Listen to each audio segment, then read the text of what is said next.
Hello there, and welcome to the Reddit Slumber. If you're looking for a cozy place to unwind and let your mind wander, you've found it. We're back with another collection of stories to help you gently wind down. As always, if you enjoy our time together, be sure to hit that like button and subscribe for more. Pull the covers up, take a deep breath, and let's dive straight into the stories. Story 1. I guess I'm the villain in his story. The cheating wife. The one who threw it all away. I've read enough stories online to know how this looks. He was the good husband who bought his wife an expensive toy and she used it to find someone else. It's a simple, clean narrative. But my life, our life, was never simple or clean. It was just gray. We were living overseas for his job. It sounds exciting, but it was the loneliest I've ever been. He was a good provider, I will never deny that. The bills were always paid, we had a nice house, we never wanted for anything material. But a partner? No, he wasn't a partner. He was a roommate who paid for everything. The silence in our house was a physical thing. I could feel it pressing down on me. I'd try to talk to him about my day, about how I was struggling to make friends, how isolated I felt. He'd nod, maybe grunt his eyes already on his phone or the TV. He was physically there, but his mind was a million miles away. He saw I was unhappy. He's not stupid. But he saw it like a problem on a spreadsheet, something to be solved with an action item. His solution was to walk in one day with a huge box. It was a gaming PC. A top-of-the-line $2,300 monster of a machine. He set it up for me in the spare room, beaming like he'd just solved world hunger. "Here," he said. "This should keep you busy."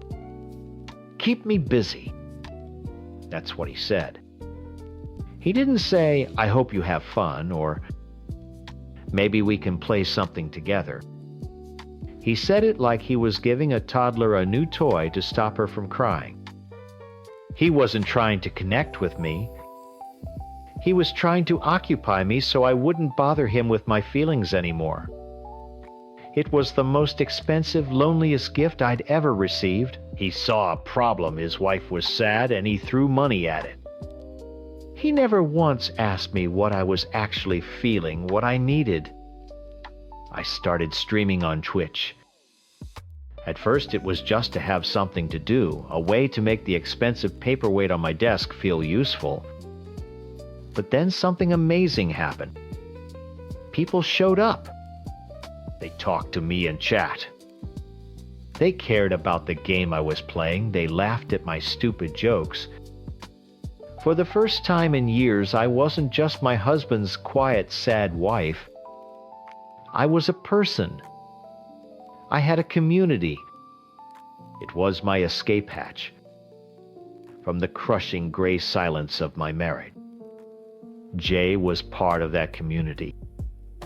He wasn't some guy who showed up and immediately started hitting on me. He was just there. Every stream. He was funny, he was smart, and he actually listened. Our conversations started in the public Twitch chat, then moved to the community Discord server, and then eventually to private messages. He'd ask about my day and actually wait for the answer. We talked about everything, games, movies, what it was like living abroad, my frustrations. He offered the emotional connection my own husband couldn't or wouldn't give me. With Jay, I could be myself. I could laugh, a real, genuine laugh. Our marriage had become so transactional. My husband's affection felt like a chore he had to complete. A quick kiss on the cheek before he left for work, a distracted "love you" mumbled before he fell asleep. It was all so performative that it made my skin crawl. It felt like he was just going through the motions, checking the be a husband box on his daily to-do list. With Jay, there were no boxes to check. It was just easy. Things got more intense. I knew they did. The messages became more personal, more intimate. He was the first person I wanted to tell when something good happened, and the only person I felt I could talk to when I was feeling down. I told my husband I needed a break. I planned a staycation with some girlfriends at a local hotel. And that wasn't a lie. I really was with my friends, and I really did need a break. I needed to breathe air that wasn't thick with unspoken disappointment. It was 2 nights of laughing, drinking wine, and feeling like a normal person. It felt so good that I asked my husband if I could stay one more night. I just couldn't face going back to the quiet house yet. He said fine in that same detached way. He said everything. That whole time I was talking to Jay. Constant. Sending him pictures of the city from my hotel window, telling him about the funny things my friends said. He was my link to feeling alive. I know the messages crossed a line. They weren't just friendly anymore. He told me I was beautiful, that he thought about me all the time. I told him he made me happier than I'd been in years. It wasn't a plan to blow up my life. It was just happening. The staycation was my gasp for air, but Jay had become the air itself. The messages weren't the start of the problem. They were just proof that my marriage had been dead for a very, very long time. I finally drove home after that extra night. I was nervous. I felt guilty, but also angry. Why did I have to find this feeling, this simple human connection with a stranger on the internet? I unlocked the front door and stepped inside. The house was, as always, silent. I called out his name. No answer. I figured he was in the office with his headphones on. I walked down the hall and dropped my overnight bag in our bedroom. I felt exhausted. I just wanted to retreat back to my world, to the one place I felt seen. I went into the spare room, my little office, and sat down in my gaming chair. The first thing I noticed was that my computer was on, which was strange. I always put it to sleep. The monitor was dark, but the tower lights were humming. I wiggled the mouse to wake it up, ready to open Discord and see if Jay was online. But I didn't have to. The screen flickered to life, and there it was. Discord was already open, maximized on the screen. And it was open to my private messages, to my conversation with Jay. I saw the last thing I sent him from the hotel, a heart emoji next to the words, "I wish you were here." My blood ran cold. I scrolled up, my hands shaking. The conversation was scrolled all the way to the top, to the very beginning. Someone had been reading it. All of it. Then I heard his footsteps in the hall. My stomach dropped. He walked into the doorway and just stood there, leaning against the frame with his arms crossed. He wasn't yelling. He wasn't crying. His face was just cold hard. He looked at me, then at the screen, then back at me. "Find what you were looking for?" he asked. His voice was flat, devoid of any emotion. I couldn't speak. My throat felt like it was full of cotton. I just stared at him. "I had a feeling," he said, pushing himself off the doorframe. He walked over to his own desk and picked up his phone. when you stayed an extra night, I just knew." He fiddled with the screen for a second, then held it up. He had been recording my screen. My messages. He had videos of himself scrolling through my entire history with Jay. "Who is he?" he demanded. I finally found my voice, but it came out as a whisper. "He's a friend." He let out a short, ugly laugh. "You make me happier than I've been in years." "I wish you were here." "Is that what you say to all your friends?" He was quoting my own words back to me. He sounded like a lawyer reading evidence to a jury. He was more concerned with the betrayal itself, the specific words on the screen, than with the years of loneliness that had led me there. He wasn't heartbroken. He was offended. I wanted to scream at him. I wanted to yell, "Where have you been for the last 5 years? Why did I have to find this feeling with a stranger? Do you even know me anymore?" But I couldn't. I was in shock, but also completely numb. How do you explain an ocean of sadness to a man who's only angry about a single drop of rain? Apologizing felt pointless. Sorry wouldn't cover the years of neglect. It wouldn't fix the gaping hole in our marriage. The next few days were a Cold War fought in total silence. We moved around each other like ghosts in our own home.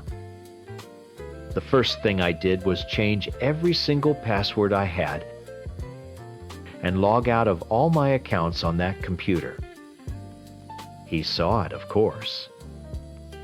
He accused me of hiding things, of trying to keep my secret life going. He wasn't wrong, I guess. I did keep talking to Jay. Who else did I have? My husband had made it clear he was my prosecutor, not my partner.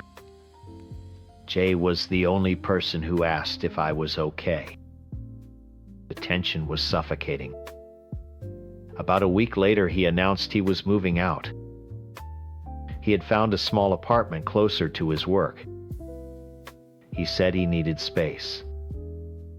I just nodded. I was terrified. I had no job, I was in a foreign country on his visa, and he was my only financial support. When I tried to ask practical questions about money, about how I would pay the bills for the house, his face hardened. "Of course," he sneered. "That's the first thing you think about. The money." He saw my fear as proof that I was a gold digger, that I was only with him for his wallet.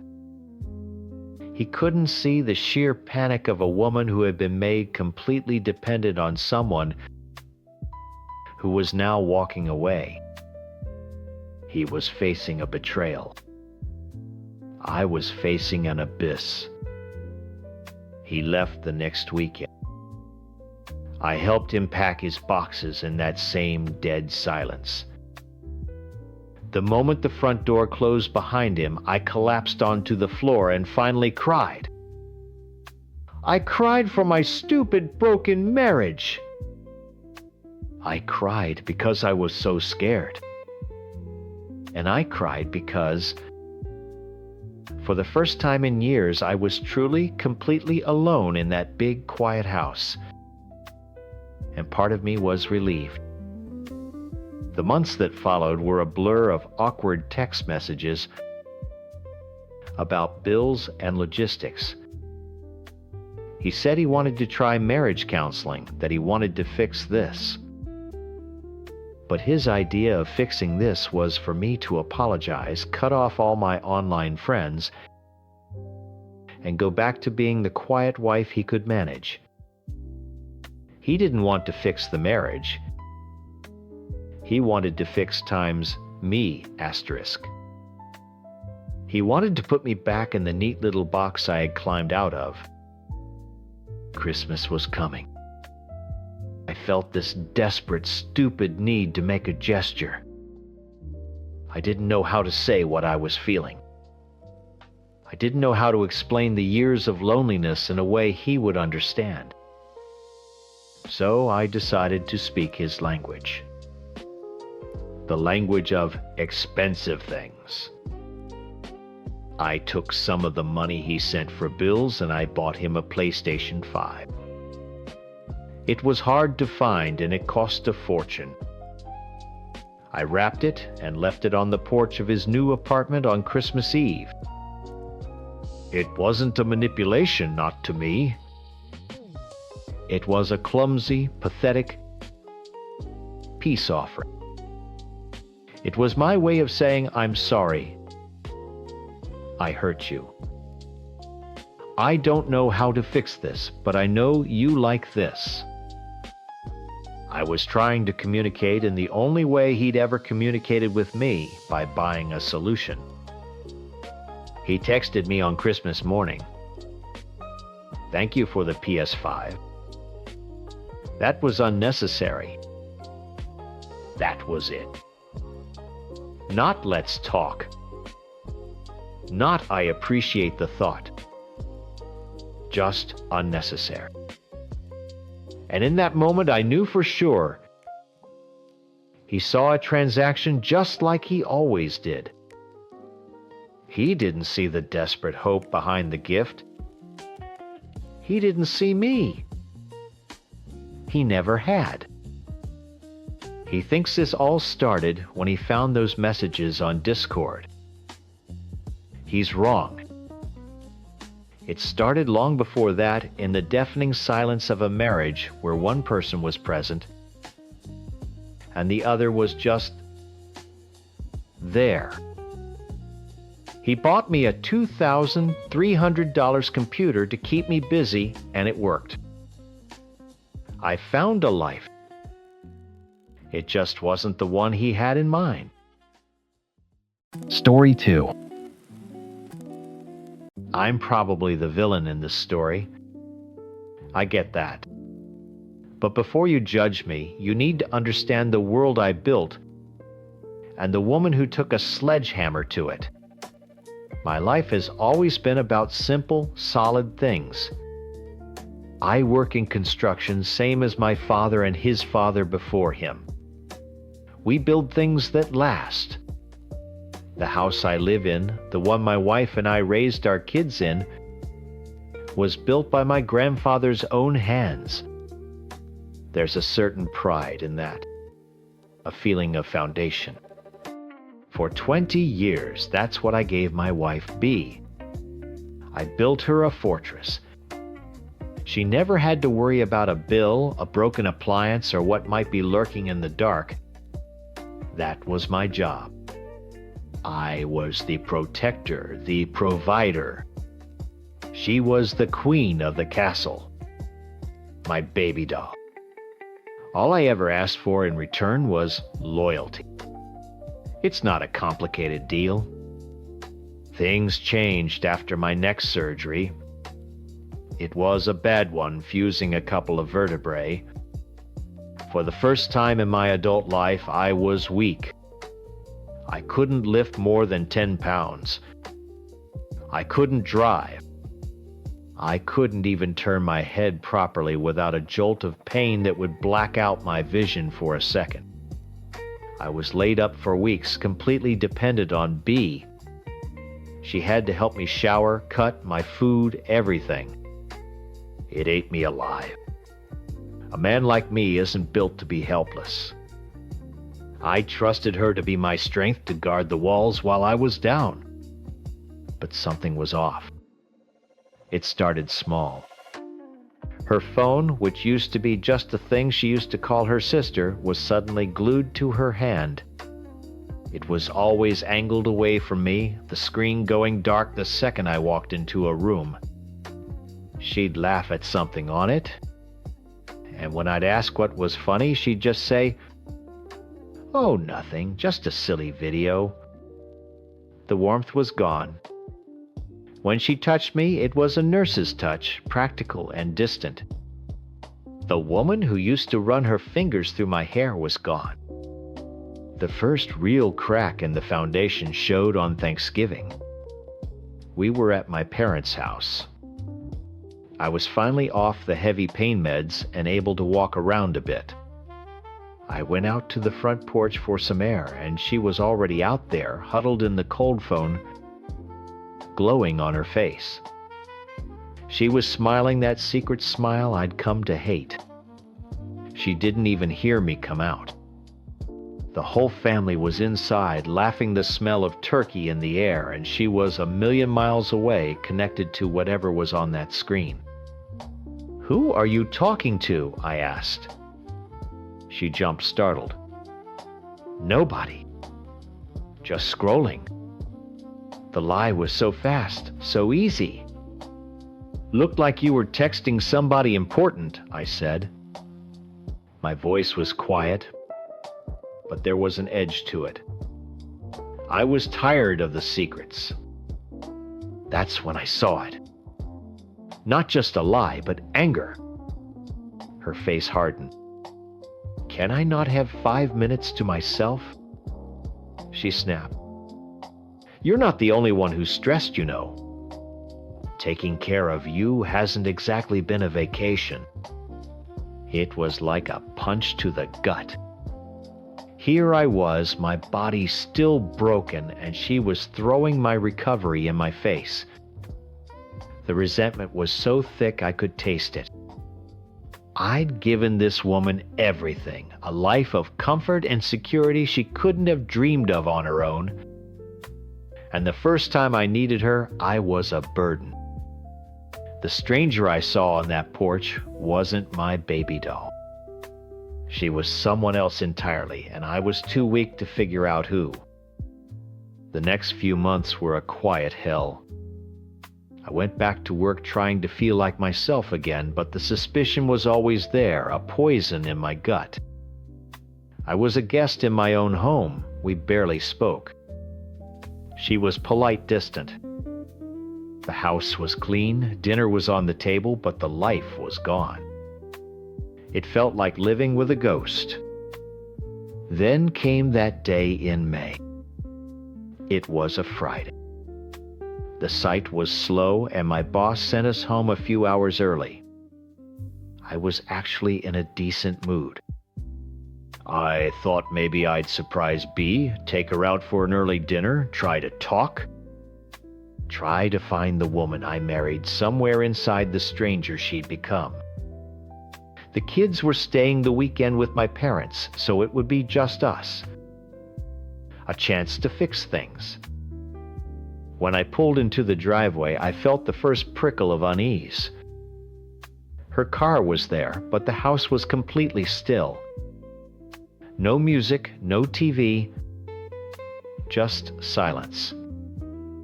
It was the kind of heavy quiet that feels wrong. I walked in the front door, the one that never needs a key, because this is our home, our safe place. "Bea," I called out. "I'm home early." Nothing. A cold dread started to spread through my chest. It felt heavy, like wet cement. I've spent my life on job sites and in the woods hunting. I know how to move without making a sound. I took the stairs, 2 at a time, my work boots silent on the carpet. Halfway up, I froze. I heard it. It wasn't loud. It was a sound that didn't belong. A rhythmic creak from our bedroom. The bed. Our bed. Every step I took after that felt like it took a year. My blood went ice cold. There was no rage, no panic. Just a strange, chilling clarity. I knew with the same certainty that I know the sun will rise, that the world I had built The one I had poured my sweat and blood into for 20 years was gone forever. And I knew exactly what I was going to find behind that door. I pulled my phone from my pocket before my hand even touched the doorknob. My fingers were steady. My heart wasn't racing. It was just beating a slow, heavy rhythm like a drum before an execution. I didn't push the door open. I eased it. Silent. And there it was. The end of my world laid out on my bedsheets. It wasn't just that she was with another man. It was times him asterisk. Some skinny guy in clothes that probably cost more than my work boots. The kind of man I've always despised. And he was in my bed. In the room where my kids were born. In the house my grandfather built with his own 2 hands. He was touching my wife. My baby doll. My first thought wasn't to scream or to hit something. My first thought was, times. This needs to be real. I can't let my mind ever trick me into thinking this was a nightmare. Asterisk, I raised my phone and pressed record. The little red light came on. Then I took a picture. The sound of the camera shutter was like a gunshot in the quiet room. That's when they saw me. Her eyes went wide, a perfect circle of stupid shock. He just looked scared like a rat caught in a trap. She pulled the sheet up as if a thin piece of cotton could cover up the absolute destruction of our lives. "Oh," she whispered, her voice cracking. "I can't explain." That's what broke me. Not the sight of them, but the sheer pathetic weakness of those words. I can't explain. An explanation for this, a laugh tore out of my throat, but it didn't sound like me. It was a raw, ugly sound, like metal grinding against bone. It was the sound of a man breaking in half. I didn't even look at him. He wasn't a person. He was a pest, an infestation. I just pointed a finger toward the door, my hand as steady as a rock. He scrambled for his fancy clothes and was gone so fast he almost fell down the stairs. Then I looked at Bea, the woman I had loved for 20 years. "Get out," I said. The words weren't angry, they were flat. Final. Like a judge reading a sentence. "Get your things and get out of my house." The next 3 days were a fog. I called my parents and told them to keep the kids for a while. I didn't give them details, just that there was a problem at home. I packed a few of her bags myself and left them on the front porch. I changed the sheets on our bed, bundled them up, and burned them in a steel drum out back. I watched the smoke curl up into the sky, and I felt absolutely nothing. I called a lawyer. A bulldog, the best one in the county. I told him everything. He started talking about divorce, assets, custody. I told him to just wait. I wasn't there yet. I didn't sleep. I just sat in the dark living room replaying that video on my phone over and over, burning the image into my brain until it was the only thing I could see when I closed my eyes. Baby doll was dead. This woman, this stranger, had taken her place. When she finally called, crying, begging to see me, I almost said no. But I knew I had to. I had to look her in the eye and see what was left. We met at a cheap diner halfway between my house and the motel she was staying at. She looked awful. Red eyes, hair a mess. She started crying the second I sat down, saying how sorry she was, how it was a mistake. I held up my hand to stop her. "I don't care about your apologies," I said, my voice low and even. "Words are cheap. They don't fix what's broken." I slid a piece of paper across the table. It was a list of conditions. It wasn't a negotiation. It was the price she had to pay to even be considered for a chance to re-enter the life she blew up. First, I said, you quit your job. Today, I don't want you within 100 miles of him, and I want that entire part of your life gone. She had to cut the rot out at the source. Second, you'll sign a post-nuptial agreement. My lawyer drew it up. It states that this house, this land, and my business belong to me, my father, and my grandfather. It was mine before you, and it will be mine after you. You betrayed me in my home. You don't get to lay a claim to it. She just nodded, wiping her eyes. She hadn't even looked at the last condition. And third, I said, letting the words hang in the air, I get a hall pass. You brought another person into our bed. You broke the most basic rule. To make this work, the scales have to be balanced. It means that if I choose to, I can be with other women. No questions asked. Her head snapped up, her eyes wide with disbelief and pain. I saw a flicker of the old bee, the woman who would have fought back. But it died just as quickly as it came. This wasn't about sex for me. I didn't even want another woman. It was about power. She had taken my power, my pride, my manhood, all while I was lying helpless in bed recovering from surgery. This was about me taking it back. It was about proving to myself that I was still a man another woman would even want because she had made me feel like I was nothing.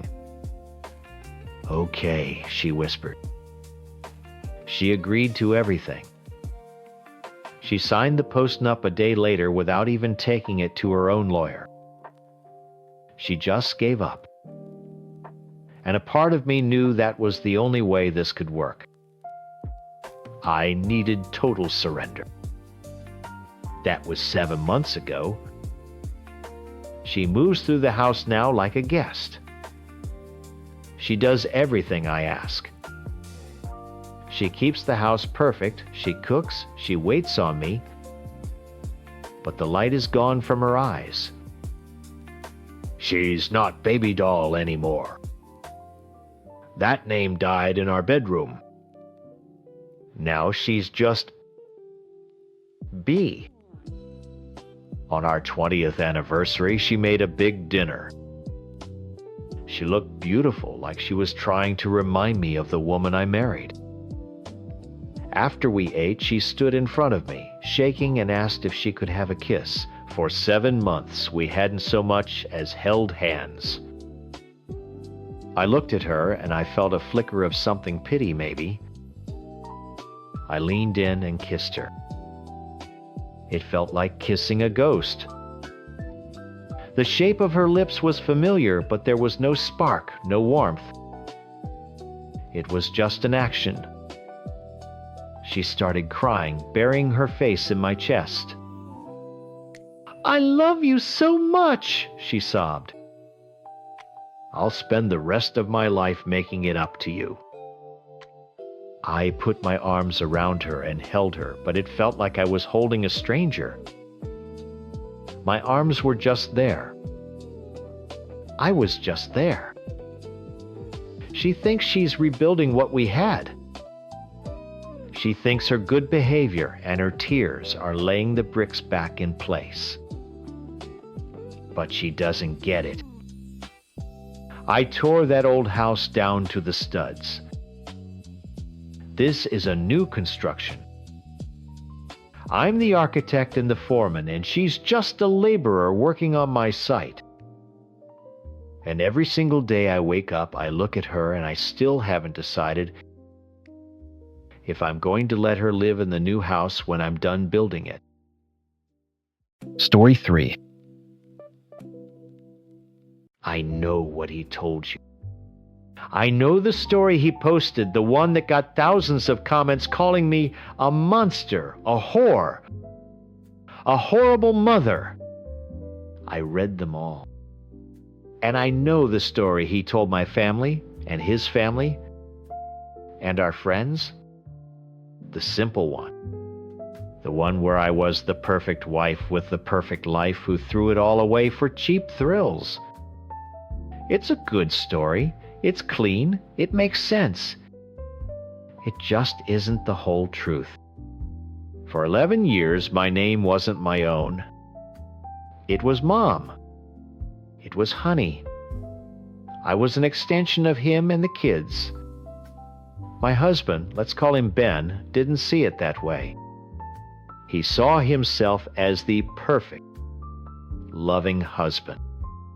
He was proud of how he took care of me. And he did. He paid the bills, he made sure the cars were serviced, he handled the finances. He managed my life. He'd encourage my hobbies, patting me on the head when I'd sign up for a pottery class. That's great, honey. You deserve a break. But we both knew I'd go twice before the kids got sick, or the schedule got too crazy and I'd have to drop it. He got to be the supportive husband, and I got to feel like a failure for not being able to handle one little thing for myself. His love was a cage. A really comfortable, well-decorated cage with great Wi-Fi. But it was still a cage. Whenever I tried to explain that I was unhappy, that I felt like I was disappearing, he'd pull out his ultimate weapon. He'd get this wounded look on his face and say, "The only thing I am guilty of is loving you too much." How do you argue with that? You can't. It's not a conversation starter. It's a closing argument. It means your feelings are wrong and you are ungrateful. So I stopped trying. I just started murmuring. He was right about that. I murmured yes and okay. And whatever you think is best. I murmured myself into a ghost in my own home. Then about 5 months ago, I got a job. It was just a part-time admin thing at a local company, but for me it was like coming up for air after being held underwater. Suddenly I was in a world that didn't revolve around school pickups and dinner menus. I had colleagues. I had friends. The women he calls harpies were the first people in a decade to ask me my opinion on something that wasn't related to the family. They'd say, "What do you think of this project?" Or, "Where do you want to go for lunch?" They asked me. What times? I times wanted. It sounds so small, but it was everything. They didn't corrupt me. They just reminded me that I was a person. And with that came attention. Not just from my new female friends, but from men. Men who saw me as a woman, not just someone's wife or someone's mom. And yes, it was intoxicating. For the first time in years, someone looked at me and I didn't feel like I was wearing a stained t-shirt, even if I was. It wasn't really about sex. It was about being seen. It was proof that the woman I used to be wasn't completely dead. She was just dormant. And she was waking up. I knew things with Ben couldn't stay the same. I couldn't go back into the cage. But I didn't want to blow up our family. I love my kids more than anything. And a part of me, a deep and stubborn part, still loved the man I'd built a life with. I thought we could change. I thought we could grow into something different, something better. That's where the idea of an open relationship came from. I know how it sounds. It sounds like an excuse to cheat. But in my head, it was a desperate, stupid, clumsy attempt to let some light and air into our marriage. It was a way of saying, look, I'm suffocating. I need more. Can we find a way to give each other more without tearing everything down? I thought if I could just be honest about the part of me that was waking up, maybe he could be honest about his needs too. Maybe we could find a new way to be together. I brought it up one morning over breakfast. The kids were at school. It was quiet. I tried to be casual, testing the waters. I asked him if he'd ever heard of it, what he thought about it as a concept. The change in him was instant and terrifying. It was like a switch flipped. The warm, loving husband disappeared. His face went cold. His jaw was so tight I thought his teeth would crack. This wasn't a man whose heart was breaking. This was an interrogator. "Who is he?" he demanded. His voice was flat, deadly. There was no discussion. "No, what's going on, or why are you feeling this way?" Just the immediate assumption that I was a liar and a cheat. I felt the walls of the cage snap shut around me. I panicked. I denied it, of course. But he just kept staring at me with those cold eyes. He picked up his weapon. "We're done," he said. "Divorce. I'll get the kids. You'll get nothing." He wielded that word divorce like a club, beating me down until I had no fight left. He pushed and pushed, demanding names, dates, details. He made it clear that the only way to stop the immediate and total destruction of my life was to confess everything. Not so he could understand, but so he could have ammunition. So I told him. I felt so small, so trapped. I told him about the 2 times I had messed up 2 stupid, meaningless encounters. And I told him about the colleague I had been flirting with, that I had made a plan to meet him. I told him everything because he had me pinned in a corner, and I thought stupidly that total honesty was my only way out. I thought if I gave him everything, he would see how scared I was, and we could finally talk. I was so wrong. It wasn't a peace offering to him. It was a confession to a prosecutor. I felt sick. I excused myself and went to the bathroom, my head spinning. I was in there for maybe 10 minutes, splashing water on my face, trying to stop shaking. I was trying to figure out what I was going to say next, how we could possibly fix this. When I came out, he was gone. The door to his home office was closed and locked. And my phone, which I had left on the kitchen counter, was gone. I stood outside that door for what felt like an hour, knocking, begging him to come out and talk to me, pleading with him not to do this. There was only silence. I could hear the faint, frantic tapping of his fingers on the keyboard. He wasn't grieving. He wasn't hurt. He was strategizing. Finally, the lock clicked. The door opened. He stood there holding my phone in his hand. But the man looking at me wasn't my husband. The person I had spent the last decade of my life with was gone. In his place was a stranger with ice in his eyes, and I knew in that single terrible moment that he wasn't looking for a way to fix us. He was looking for a way to win. He didn't say a word. He just walked past me down the hall and started gathering my clothes from the closet. He moved with a calm, terrifying purpose. He was packing a bag for me. "Ben, what are you doing?" I followed him, my voice shaking. "Please stop. Let's just talk about this." He ignored me. He just kept folding my shirts, my sweaters, and placing them into a suitcase. It was my suitcase, the one we used for our anniversary trip last year. I begged. I cried.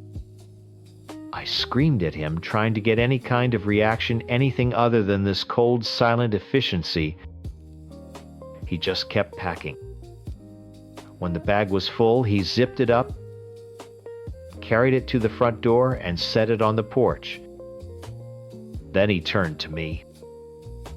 "Get out," he said. I tried to reason with him. I told him this was my home. These were my children sleeping upstairs. He just stood there, his body blocking the doorway, an immovable wall. "You have 5 minutes to leave, or I'm calling the police." The door slamming in my face was the loudest sound I had ever heard. That was the end of my old life. From that moment on, it was a war. And he had planned every battle. The first missile landed the next morning. My phone started blowing up. It was a new group chat on WhatsApp. Ben had added my parents, my sister, my aunts, my cousins, everyone. And then he sent the message.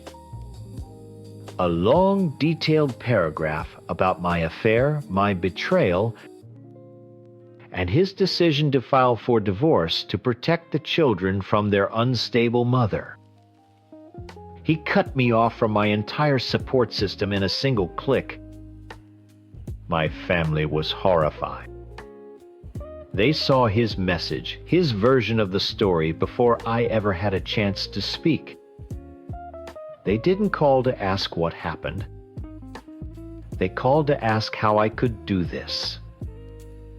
The next attack was even more cruel, more calculated. I had told him about my colleague, the one I had planned to meet. He had seen our messages on my phone. He knew where and when. But he didn't just know. He used it. He found my colleague's wife. He told her everything. And together they set a trap. I went to the hotel, feeling sick with guilt and confusion, but also desperate for a human connection, someone to talk to. I knocked on the door and my colleague opened it. But before I could even step inside, a woman I'd never seen before pushed past him, her phone held up recording me. It was his wife. She started screaming at me, calling me a homewrecker, a slut. My colleague just stood there pale and frozen. It was all a setup. The whole humiliating, awful scene was designed by my husband to be the nail in my coffin. He now had video proof of my character. He had evidence he could use against me, leverage to take my children. And he did. He used it all. Every day there was a new story he told the kids. "Mommy is sick right now. Mommy needs some time alone." That soon turned into, Mommy made some bad choices and doesn't want to be part of our family anymore. How do you fight that? How can a 7-year-old and a 9-year-old understand the idea of a mother suffocating? A mother who just wanted to feel like a person. They can't.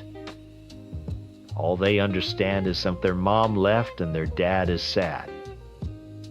He made himself the victim and the hero all at once, the brave father protecting his children from their terrible mother. The final meeting was a joke. I couldn't face him alone, not with his lawyer, this shark in a $1,000 suit. I asked my best friend Sarah to come with me. We were late. We got lost trying to find the office, and by the time we got there, we were a mess. We sat in the waiting room trying to make stupid jokes, laughing a little too loudly. It was either that or break down sobbing right there on the leather sofa. When we finally sat down at the huge conference table, the air was sucked out of the room. It was just me and Sarah on one side and Ben and his lawyer on the other. His lawyer slid a thick stack of papers across the polished wood. The settlement. I didn't even have to read it. Ben's face told me everything. Full custody of the children to him. I would get them every other weekend if he approved of my living situation. I had to waive any claim to the house, to his retirement, to any kind of monthly support or alimony. In exchange for walking away from 11 years of my life, from my children, from my home, I would receive a one-time payment of $60, 000. Sarah gasped beside me. She started to argue, to say how insane this was, how unfair. But I wasn't listening to her. I was looking at Ben. There was no sadness in his eyes. No regret. There was just victory. It was the look of a man who had won. He had cornered me, stripped me of all my defenses, and was now delivering the final blow. He knew I didn't have the money or the strength to fight him. He knew that if I fought, he would drag it out for years, poisoning the kids against me more and more each day. Using that video, using my family's words, using everything. He was offering me a choice, a long, slow public execution or a quick death. So, I signed. I took the pen and I signed away my children. I signed away my life. Sarah was crying, telling me not to do it. But I had to. It was the only way to make it stop. The only way to end the war. Ben sees it as his greatest victory. He won. He got the house, the kids, the moral high ground. He successfully erased me and painted me as the villain he needed me to be. Everyone thinks he's a saint for not taking me for everything I had, which was nothing. But I don't see it that way. That $60,000 wasn't a settlement. It was the price of my freedom. It was the money I had to pay to get out of that comfortable cage. And it cost me everything I love. A part of me knows he didn't do it because he loved our family so much. He did it because he couldn't stand the thought of losing control. He would rather burn our whole world to the ground than let me be the one to walk away. Story 4. I need you to understand. Before you call me a cheater, before you judge me, you have to understand what it was like 5 years ago. My husband, the man I love, paints a very simple picture. He found a text. His wife betrayed him. End of story. But our story is not that simple. It's messy and it's painful, and it's about two people who were drowning just in different parts of the same ocean. When I married him, I gave up everything. That sounds dramatic, but it's true. I moved 1,000 kilometers away from my family, my friends, my entire life. I packed my world into a few dozen boxes for him. And for a while, it was perfect. He was my world, and it was a beautiful one. We were that couple, the ones who finished each other's sentences and couldn't keep our hands off each other. The future felt bright and easy. Then his father died, and the lights in our world went out. Grief does strange things to people. I expected him to lean on me for us to cry together and hold each other through the nights. That's not what happened. He just disappeared. He was physically there, of course. But the man I married was gone.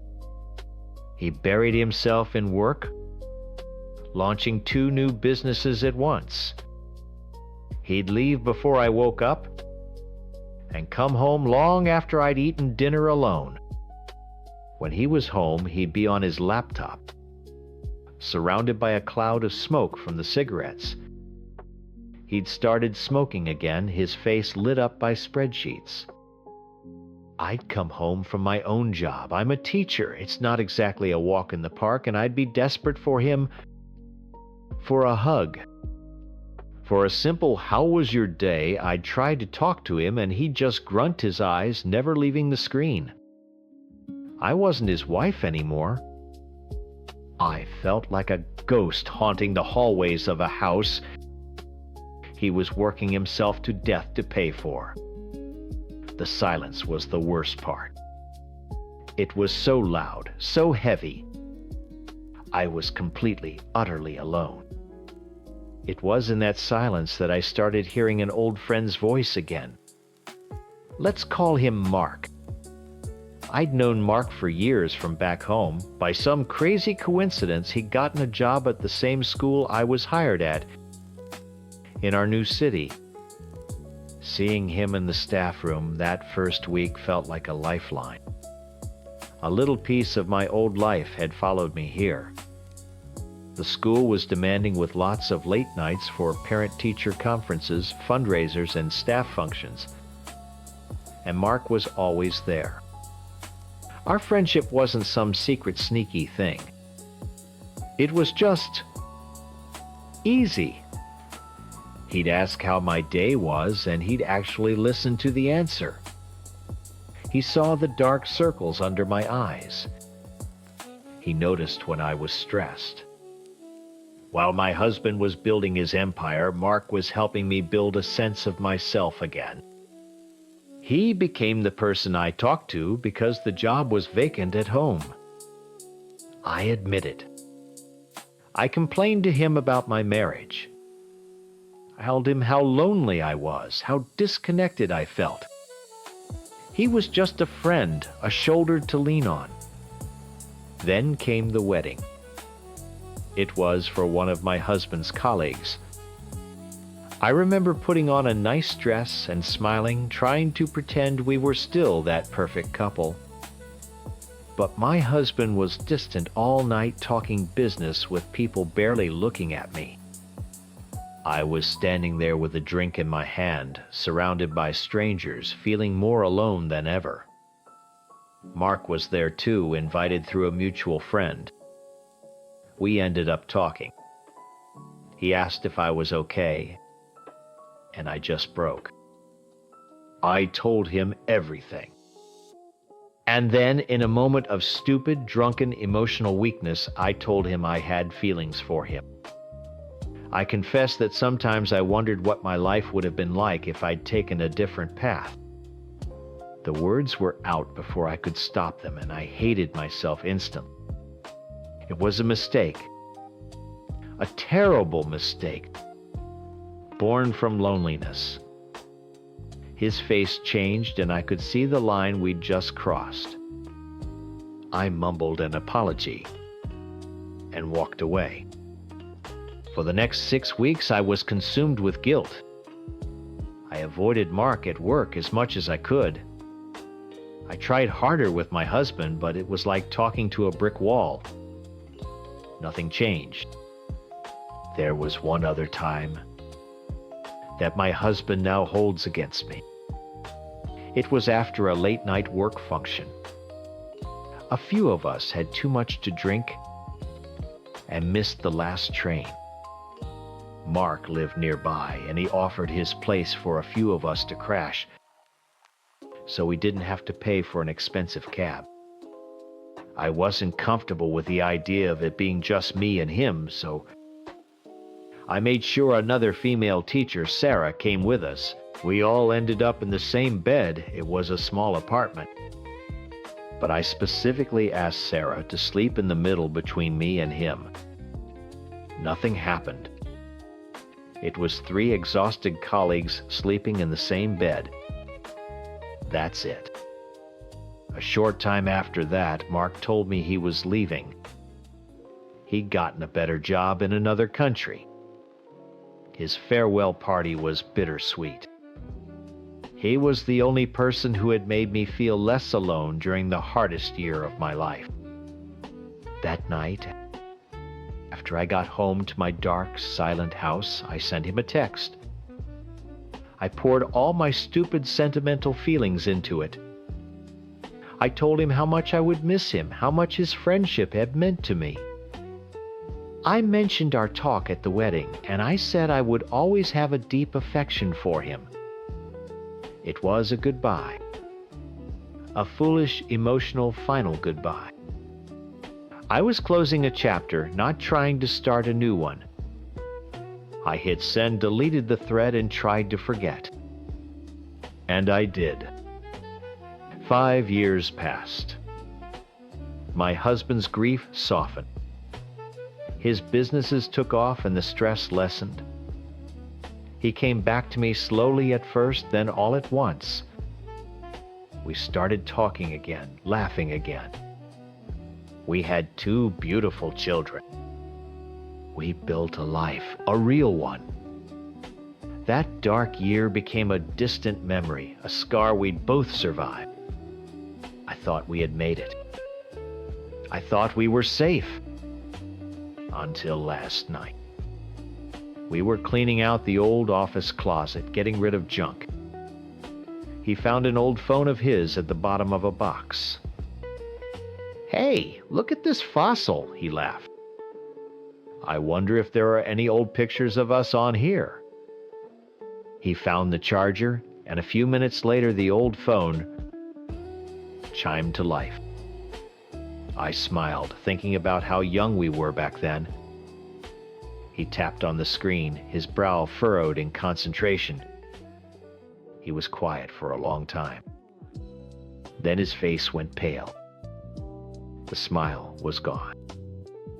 He looked up from the screen, and the way he looked at me, it was a look I hadn't seen in 5 years. A look of pure, cold distance. "What is this?" he said. His voice was quiet, but it cut through the silence of the room. He held up the old phone, the screen glowing. My heart didn't just drop, it disappeared. I felt cold all over. I knew that screen.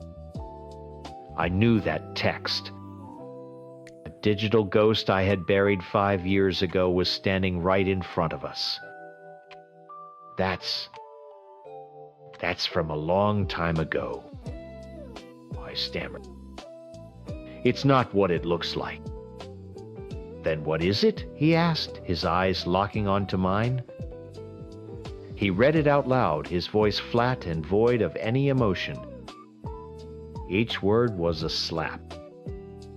I'll miss you more than you know. Our talk at the wedding meant so much.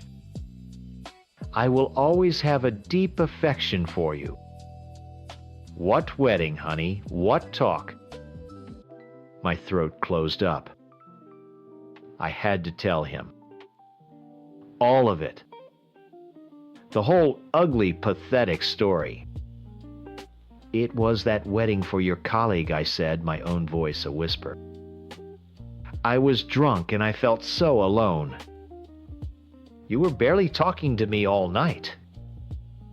I told him I had feelings for him. He flinched, physically flinched, like I'd hit him. You? What?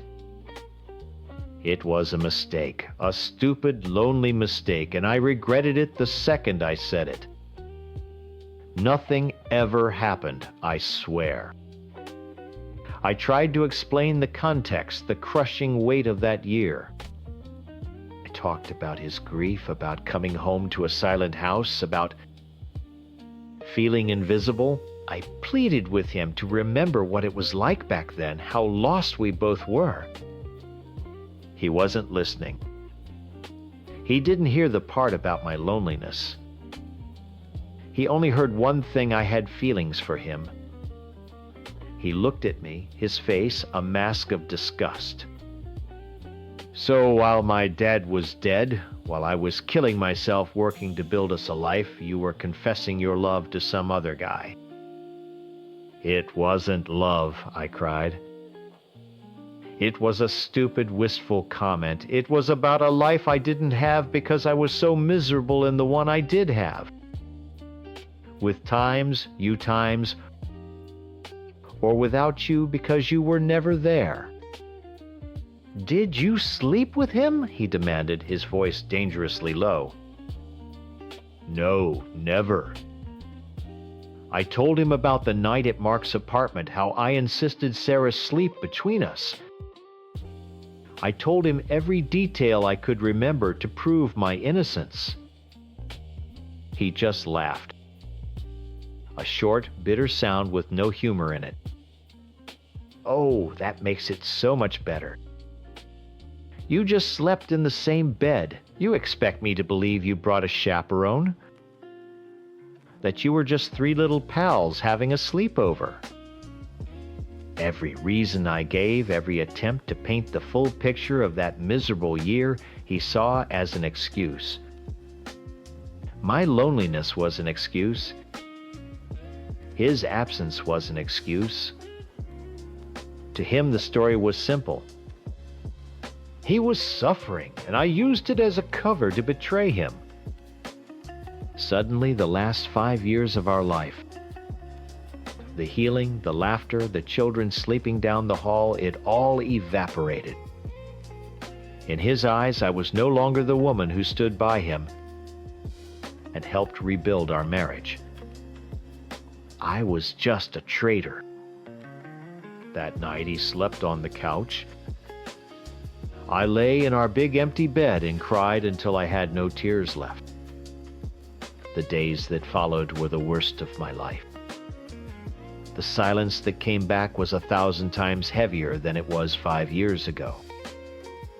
We moved around each other like strangers who were forced to share a house. The only words we exchanged were about the kids. Their dental appointments are on Tuesday. I've packed their lunches. Who is picking them up from school? He stopped looking at me. If his eyes accidentally met mine, he would look away immediately as if the sight of me was physically painful. The warmth in our home was gone, replaced by a chilling tension that our kids could feel. They became quiet, walking on eggshells, asking me why Daddy was so sad. How do you explain to a 4-year-old that your father just found out that 5 years ago your mother was a different person? I tried talking to him again a week later. I found him in the living room after the kids were in bed, staring at nothing. I sat down not too close. "I am so sorry," I said, my voice shaking. "I know I hurt you." What I did was wrong. Sending that text saying those things to him, it was a betrayal of your trust. I own that. I truly do. He just stared straight ahead. Who was he? Just a friend. A teacher from my old school. Where is he now? He moved to another country right after that. I haven't spoken to him since. I deleted his number that night. He finally turned to look at me, and his eyes were full of a pain so deep it took my breath away. How many times did you complain about me to him? How much of our life did you share with this guy while I thought you were my partner? And that was the heart of it. It wasn't just the text.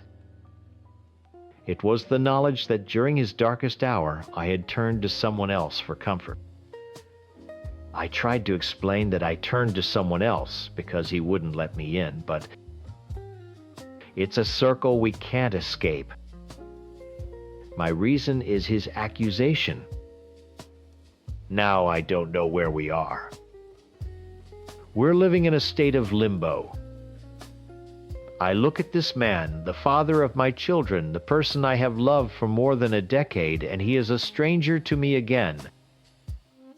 He looks at me and only sees the ghost of a woman who made a terrible mistake out of desperation.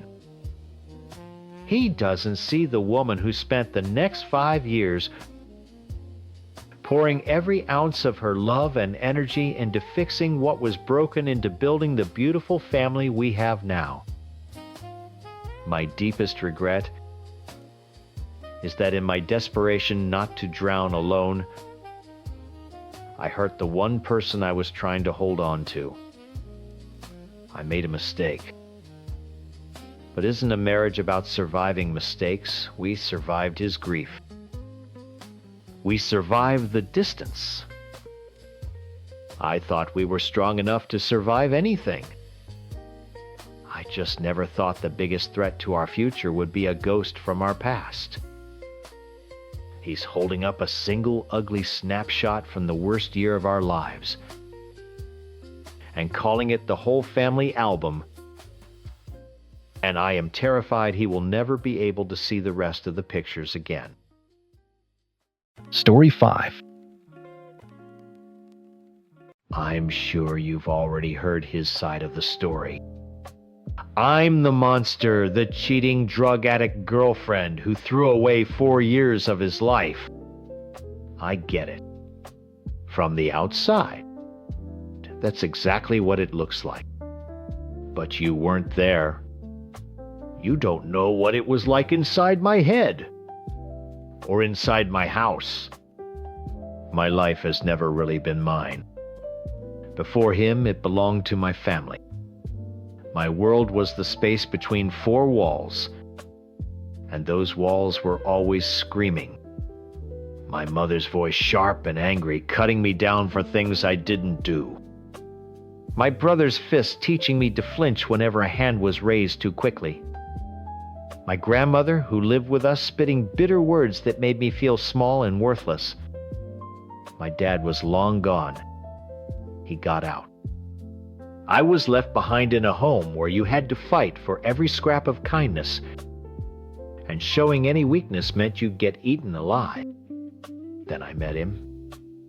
We'll call him my fiancé because that's what he was. He was my secret, my escape.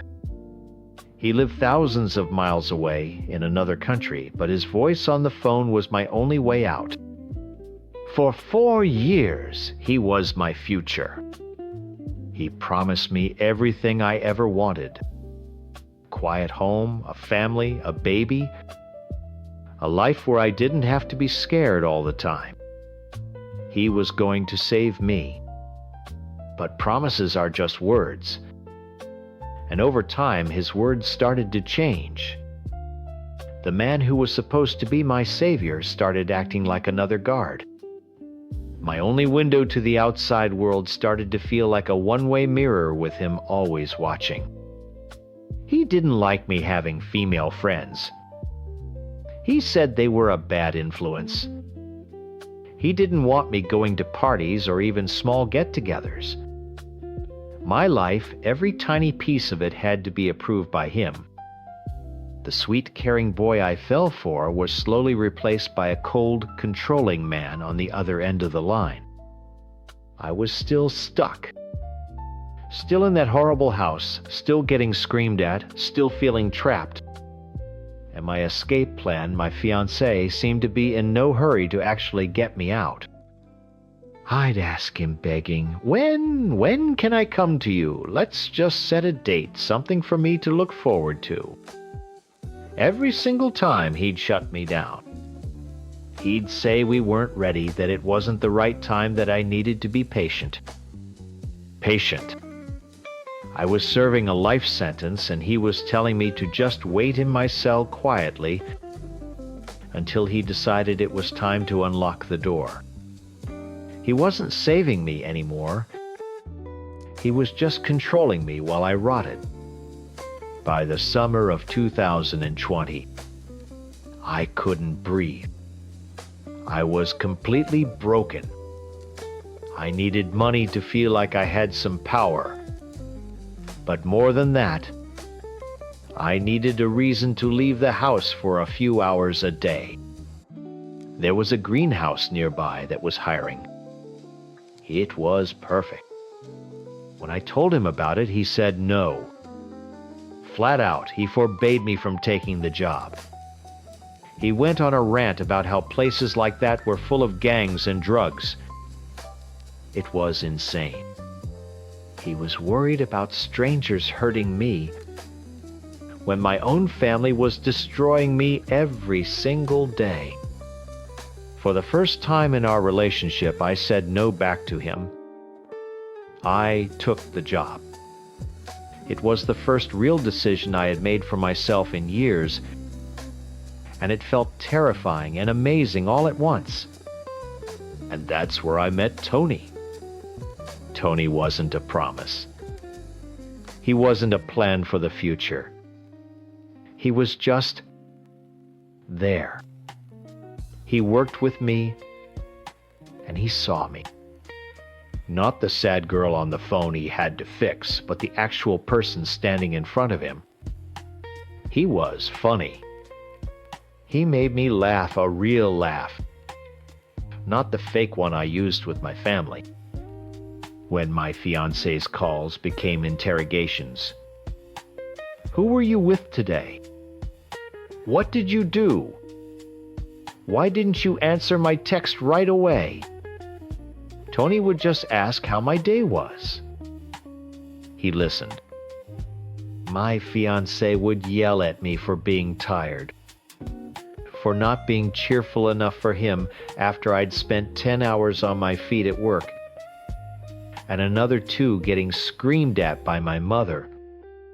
But Tony would see the look on my face and just offer me a smoke, no questions asked. He offered me something else too. A way to make all the noise stop. The screaming in my house, the angry voice in my phone, the endless loop of self-hatred in my own head. He offered me meth. I know what you're thinking. But it wasn't a choice to become an addict. It was a choice to be numb. It was a choice to have a few hours where I felt nothing. Where the cage disappeared. And I could just float. So yes, I lied to my fiancé. I lied about everything. I lied about Tony. I lied about the drugs. I had to. My entire life was already a lie. I was pretending to be his perfect, obedient girl, waiting patiently for him while he was turning into someone I didn't even recognize. I was pretending I was okay when I was actually falling apart.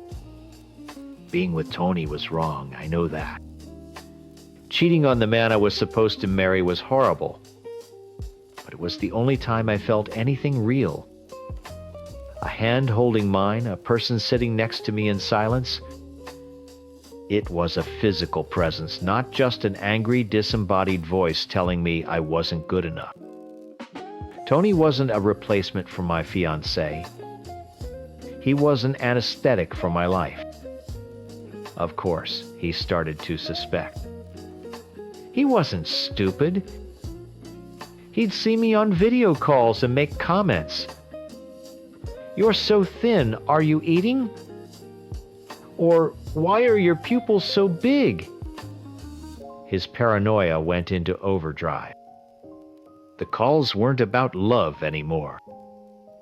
They were just a list of accusations. "Are you on drugs? Are you sleeping with someone? Who is he?" He'd hammer me with questions and I'd deny everything, my voice shaking. Every lie I told just made him angrier, louder. He was right, but what could I do? If I admitted it, I'd lose everything. I'd lose the anesthetic Tony provided, and I'd lose the tiny dying hope of escape that my fiancée represented. I was standing with a foot in two different boats, and they were drifting further and further apart. I was about to be torn in two. I was at work one afternoon, my hands deep in the soil, trying not to think about anything. My phone buzzed in my pocket. It was him. I ignored it. It buzzed again. And again. Finally, I pulled it out annoyed, ready to text him that I was busy. But it wasn't a call. It was a picture message. My heart stopped. It was a photo of me and Tony from last weekend. We were outside a convenience store laughing. He had his arm around my shoulder. It was a candid shot taken from across the street.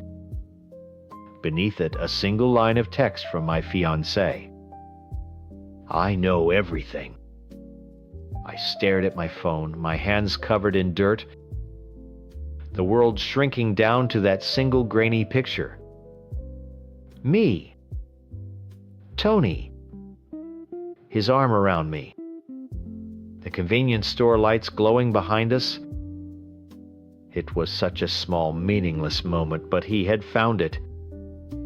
He had caught me. "I know everything." It wasn't a question. It was a verdict. My whole body went cold. It felt like I was falling, but I was just standing still in the middle of a row of petunias. My phone started vibrating in my hand, his name flashing on the screen. For a second I thought about throwing it about, smashing it on the concrete floor, and running. But where would I run? I pressed the green button, my thumbs shaking. I didn't even have time to say hello. "You whore!" The word hit me so hard I flinched, even though he was thousands of miles away. It was pure, unfiltered rage, a sound I had never heard from him before. Not like this. 4 years, Rosie, 4 years I gave you, and you throw it all away to get high with some piece of trash from your work. I tried to speak to lie one last time, but no words came out. What was the point? He had a picture. "Don't even try it," he snarled like he could read my mind. "Don't you dare lie to me again. I have more. I have everything." And he did. He started listing things off like a prosecutor, reading a list of charges. He had screenshots of texts between me and Tony that I thought I'd deleted. He had messages from some of my coworkers, people I barely spoke to, telling him they'd seen me leaving with Tony. He had been building a case against me for weeks. All that paranoia, I'd brushed off all his angry questions. He wasn't just guessing. He was investigating. My fiancée had become a spy. The person who was supposed to be my partner was treating me like an enemy. "And the drugs," he screamed. "You look like a skeleton. You think I couldn't see it the way your eyes looked. You're a fucking meth head, Rosie, a junkie." I sank to my knees on the greenhouse floor, the rough plastic cutting into my jeans. Tears were streaming down my face, but I was silent. Every horrible thing he was saying was true. What could I say? Yes, I'm a junkie, but it's only because I couldn't stand the life you left me in anymore. He wouldn't have heard that. All he heard was betrayal. I was juggling two worlds, and they had just collided and exploded. There was a moment in the middle of his yelling where I thought about the baby. The one he'd promised me for years. A desperate, ugly thought flashed through my mind. Times. What if I told him I was pregnant times? Would that fix it? Would it force him to choose me, to save me? But the thought was gone as quickly as it came. It was pathetic. A lie like that wouldn't fix anything. It would just be a bigger, more horrible cage for all of us. The fight must have lasted an hour, but it felt like a lifetime. By the end, his anger was gone, replaced by something much worse, cold, dead silence.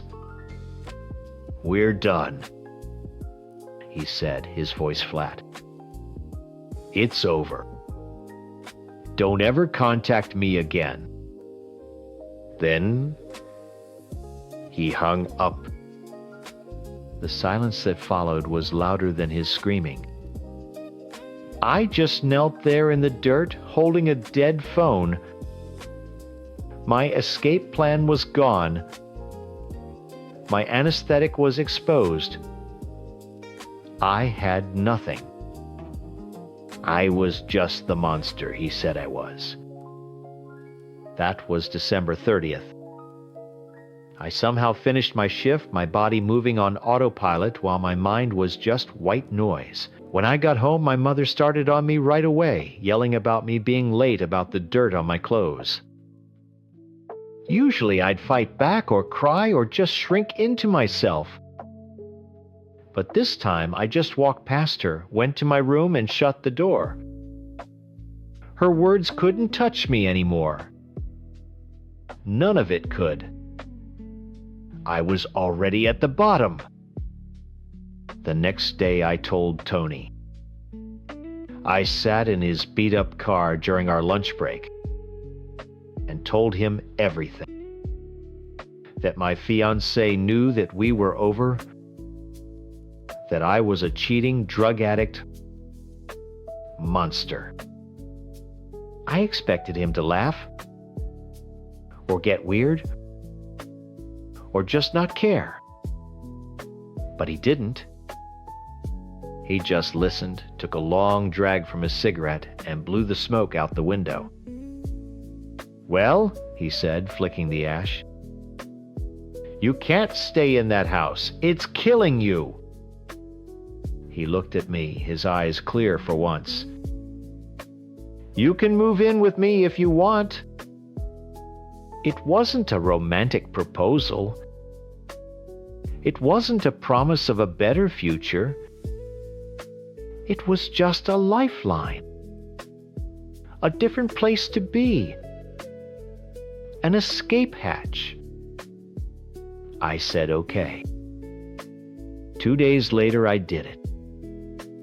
While my family was out, I packed a single duffel bag. I took my favorite hoodies, a couple of pictures from when I was a kid before everything got so bad, and the little bit of cash I had saved. I looked around my room, the room I had spent my entire life in the cage where I'd cried and dreamed and planned my escape. Leaving it didn't feel triumphant. It just felt empty. I walked out the front door and didn't look back. I'm writing this from Tony's couch. His apartment is small and smells like stale cigarettes and cheap air freshener. It's nothing like the clean, perfect home my fiancée and I used to talk about. There's no promise of a baby or a picket fence here. There's just now. I know I'm the villain. I see that. I lied. I cheated. I destroyed a 4-year relationship with someone who at the beginning truly loved me. I broke his heart, and I know he'll tell this story for the rest of his life, and I will always be the monster at the end of it. Maybe I deserve that. But I was trapped. I was in a house that was physically and emotionally crushing me. And I was tied to a man who became a voice on the phone, who wanted to own me, not save me. Every choice I made, every lie I told, was a desperate, ugly attempt to find a way out, to feel something other than pain, or to feel nothing at all. I wasn't trying to ruin his life. I was just trying to survive mine. I don't know if this is freedom. Living here with Tony, working at the greenhouse, wondering where my next dollar will come from. It might just be a different cage, one with different bars. But at least it's one I chose. Story 6. I know what you think of me. My daughter Chloe has probably told you the whole story, and she's probably made me sound like the worst person in the world. And maybe I am. But you've only heard her side. You haven't heard what it's like to live in this house, this perfect, stable house that's built on a foundation of lies. They call us stable now. That's the word everyone uses. Oh, you two have done so well to get through it. You're so stable. It makes me want to laugh or maybe throw something. Stable is just another word for quiet. It's the quiet you get after a bomb goes off and you're just sitting in the rubble, too stunned to move. The bomb went off 2 years ago. My husband, Mark, the man everyone thinks is a saint for working so hard, sat me down and told me he had a secret. I thought it was another woman. I almost wished it was. It would have been simpler. No, he told me he'd gambled away our savings, our future, everything we had worked for. 100,000 pounds. Just gone.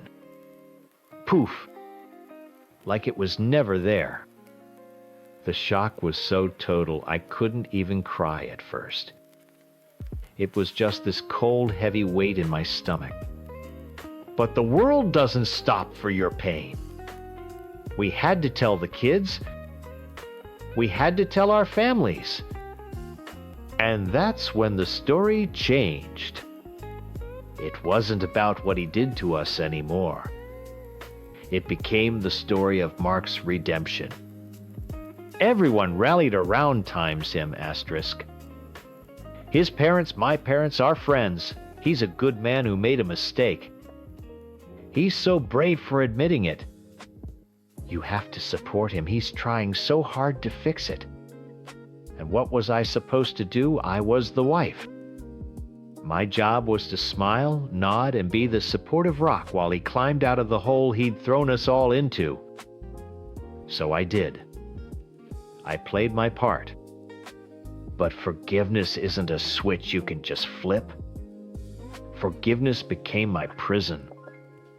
Every time he came home late from his second job, exhausted, and someone would say how amazing he was for working to pay it all back, something inside me would just shrivel up and die. He was being praised for cleaning up a mess times he made asterisk.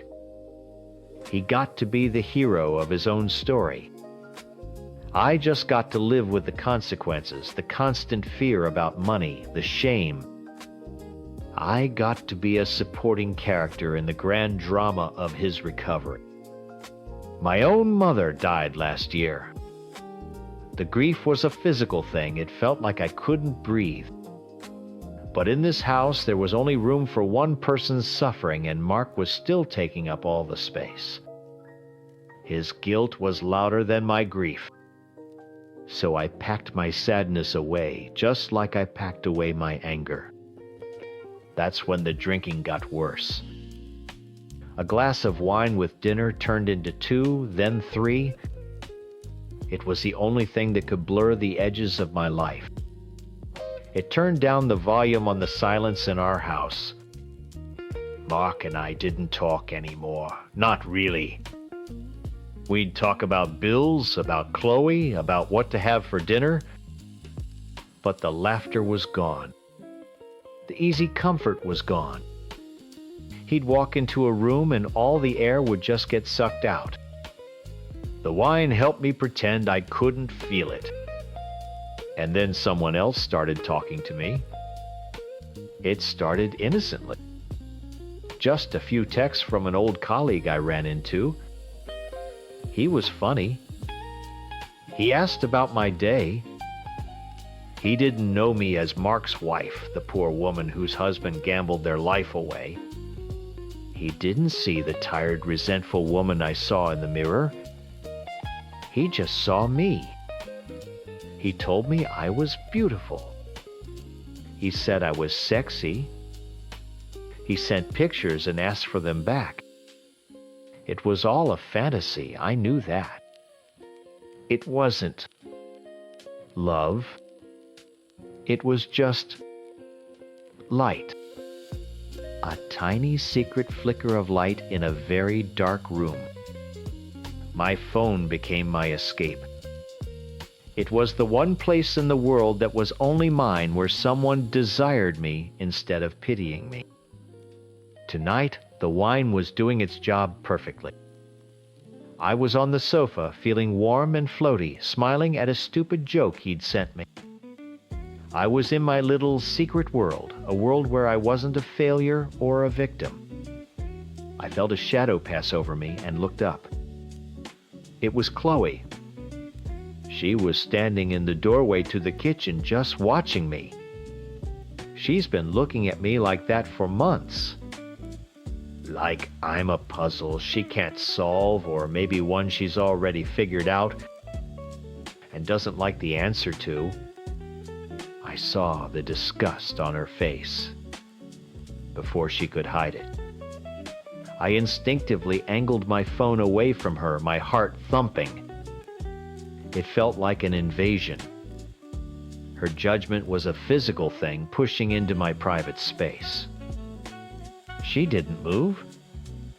She just stood there, her arms crossed. "Who are you always texting?" she asked. Her voice was flat, an accusation. My brain went completely blank. Panic, hot and sharp, shot through me. "No one," I said too quickly.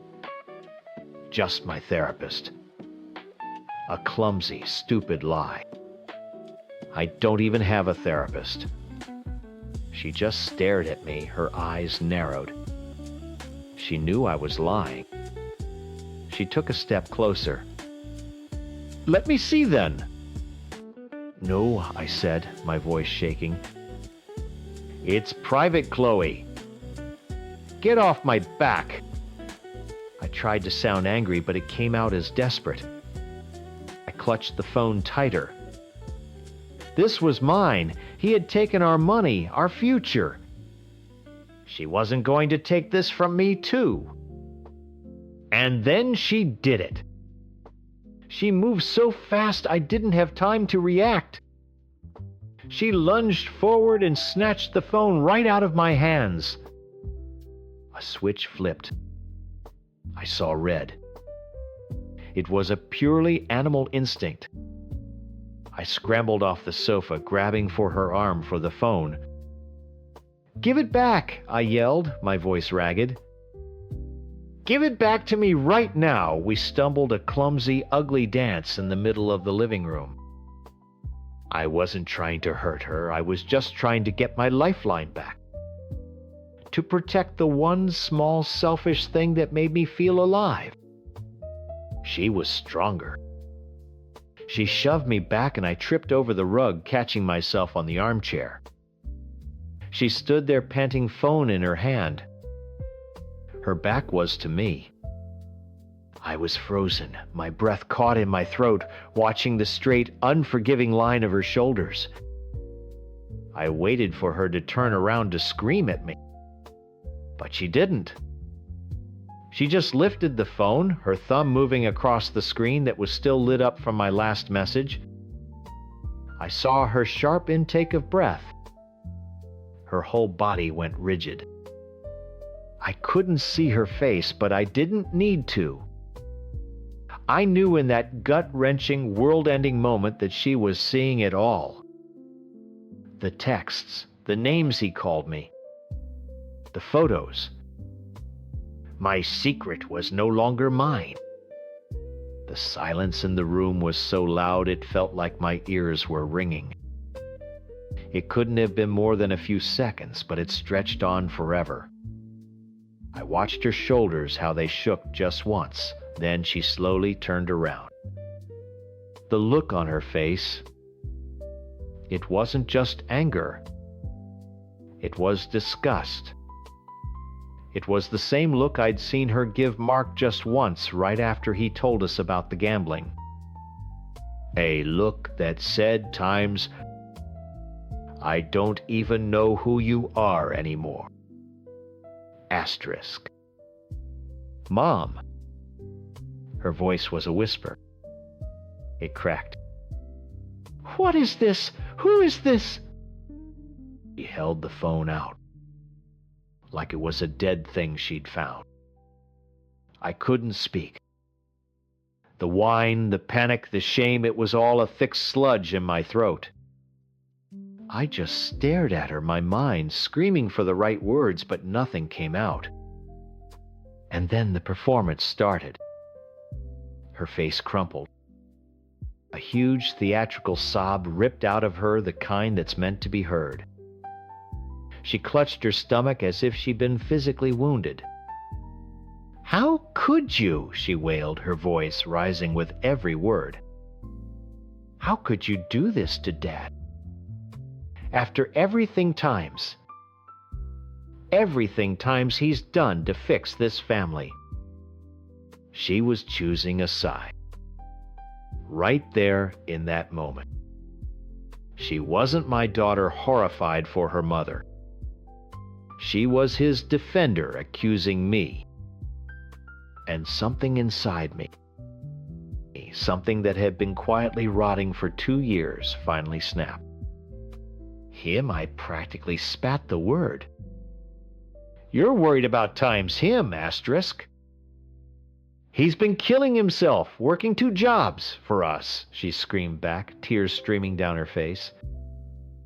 "To pay back the money he times lost," I screamed right back, finally finding my voice. It was raw, ugly. "The money he stole from us, from you and me? Don't you dare stand there and act like he's a saint." She just shook her head, sobbing, looking at me like I was a monster. She didn't hear a word I said. She didn't want to. It was easier to have one good guy and one bad guy. And I just made it very easy for her to decide who was who. She turned and ran out of the living room. Not to her bedroom. No, she ran straight to the study where Mark was on his laptop, probably working through the accounts, playing the martyr. I heard her burst in, heard her choked sobs. Dad, you have to see this." That was it. The final betrayal. She took my one secret, my one ugly little escape, and she handed it directly to the man who created the prison I was trying to escape from. She didn't just expose me. She sacrificed me to protect him. All those years of bedtime, stories, packed lunches, scraped knees, all of it meant nothing. I was the enemy now. I followed her. I don't even know what I was planning to do. Mark was standing up, his face pale and confused Chloe, shoving my phone into his hands. He looked from the phone to me, his expression unreadable. Not angry, just hollow. All the fight went out of me. But then Chloe turned to me again, her face righteous and furious. "You're disgusting," she said, her voice dripping with poison. The anger came back hot and wild. It was pure hurt. "Get out of my face," I slurred the words, thick with wine and rage. "You're such an a-hole, you know that." "What is wrong with you?" she cried. F off, Chloe. Just F off and leave me alone, I pointed a shaking finger at her. You have no idea what you've just done. She flinched like I'd hit her. Mark finally spoke, his voice quiet and dead. Go to your room, Chloe. He didn't look at me. He just kept staring at the phone screen, at the proof of what I was. I turned and walked away. I went to the kitchen and poured another glass of wine. My hands shaking so badly, some of it sloshed onto the counter. I didn't care. I drank it down in 3 gulps and poured another. I could hear them talking in low voices, his deep and rumbling, hers high and hysterical. They were a team now. It was them against me. The next morning, my head felt like it was splitting in 2, but that was nothing compared to the gaping hole in my chest. The house was silent. Not the usual quiet, but a heavy, deliberate silence. I found Chloe in the kitchen making toast her back to me. She moved with a stiff, deliberate anger. I had to try. I had to make her understand. Chloe, I said, my voice hoarse. She didn't turn around. Can we please talk? She kept buttering her toast. There's nothing to talk about. Yes, there is. I took a step closer. My heart was pounding. What I did was wrong, I know that. But I need you to understand why. I was begging. You know what betrayal feels like. You remember. You remember how you felt when your dad told us about the gambling? I was hoping she would see the connection, the parallel. I wasn't excusing what I did. I was trying to give it a reason, a source. I was trying to tell her that this sickness in our family didn't start with me. It started with him. She finally turned around, her eyes cold. Don't you dare, she said, her voice low and dangerous. Don't you dare compare what you did to what Dad did. He made a mistake. He was sick. You did this on purpose. To hurt him. It wasn't about him, I cried, my voice cracking. It had nothing to do with him, can't you see? It was about me. About feeling like I mattered for 5 seconds in a day. I reached out, wanting to hug her, to hold my little girl, and make her see me. Please, honey. She flinched away from my hand so violently. It was like I'd burned her. She took a step back, holding her toast like a shield. Her eyes were hard. The verdict was in them. I was guilty. There was no appeal. That was the moment I knew I had lost her. Maybe forever. The coldness in her gaze was the final blow. It told me everything. I was alone. Condemned in my own house by my own child. The two people I had spent my life building a world for had now built a wall to keep me out. I just nodded. There was nothing left to say. I turned around without another word and went upstairs. They can have their story. The one where he's the redeemed hero and I'm the villain who tried to tear it all down. They can have their quiet, stable house. I'm done. I'm done trying to hold the walls together. There's nothing left inside worth protecting anyway. Story 7. I'm sure you've read my husband's story. I'm the wife. The villain. The one who cheated and destroyed our perfect life. He laid out all the facts, presented his evidence like a prosecutor, and got the verdict he wanted from thousands of strangers online. But his facts are just bones without the flesh. He told you times what times happened, but he never understood times why, asterisk. He can't. To him, our life was a project he managed perfectly, and I was just a component that suddenly malfunctioned.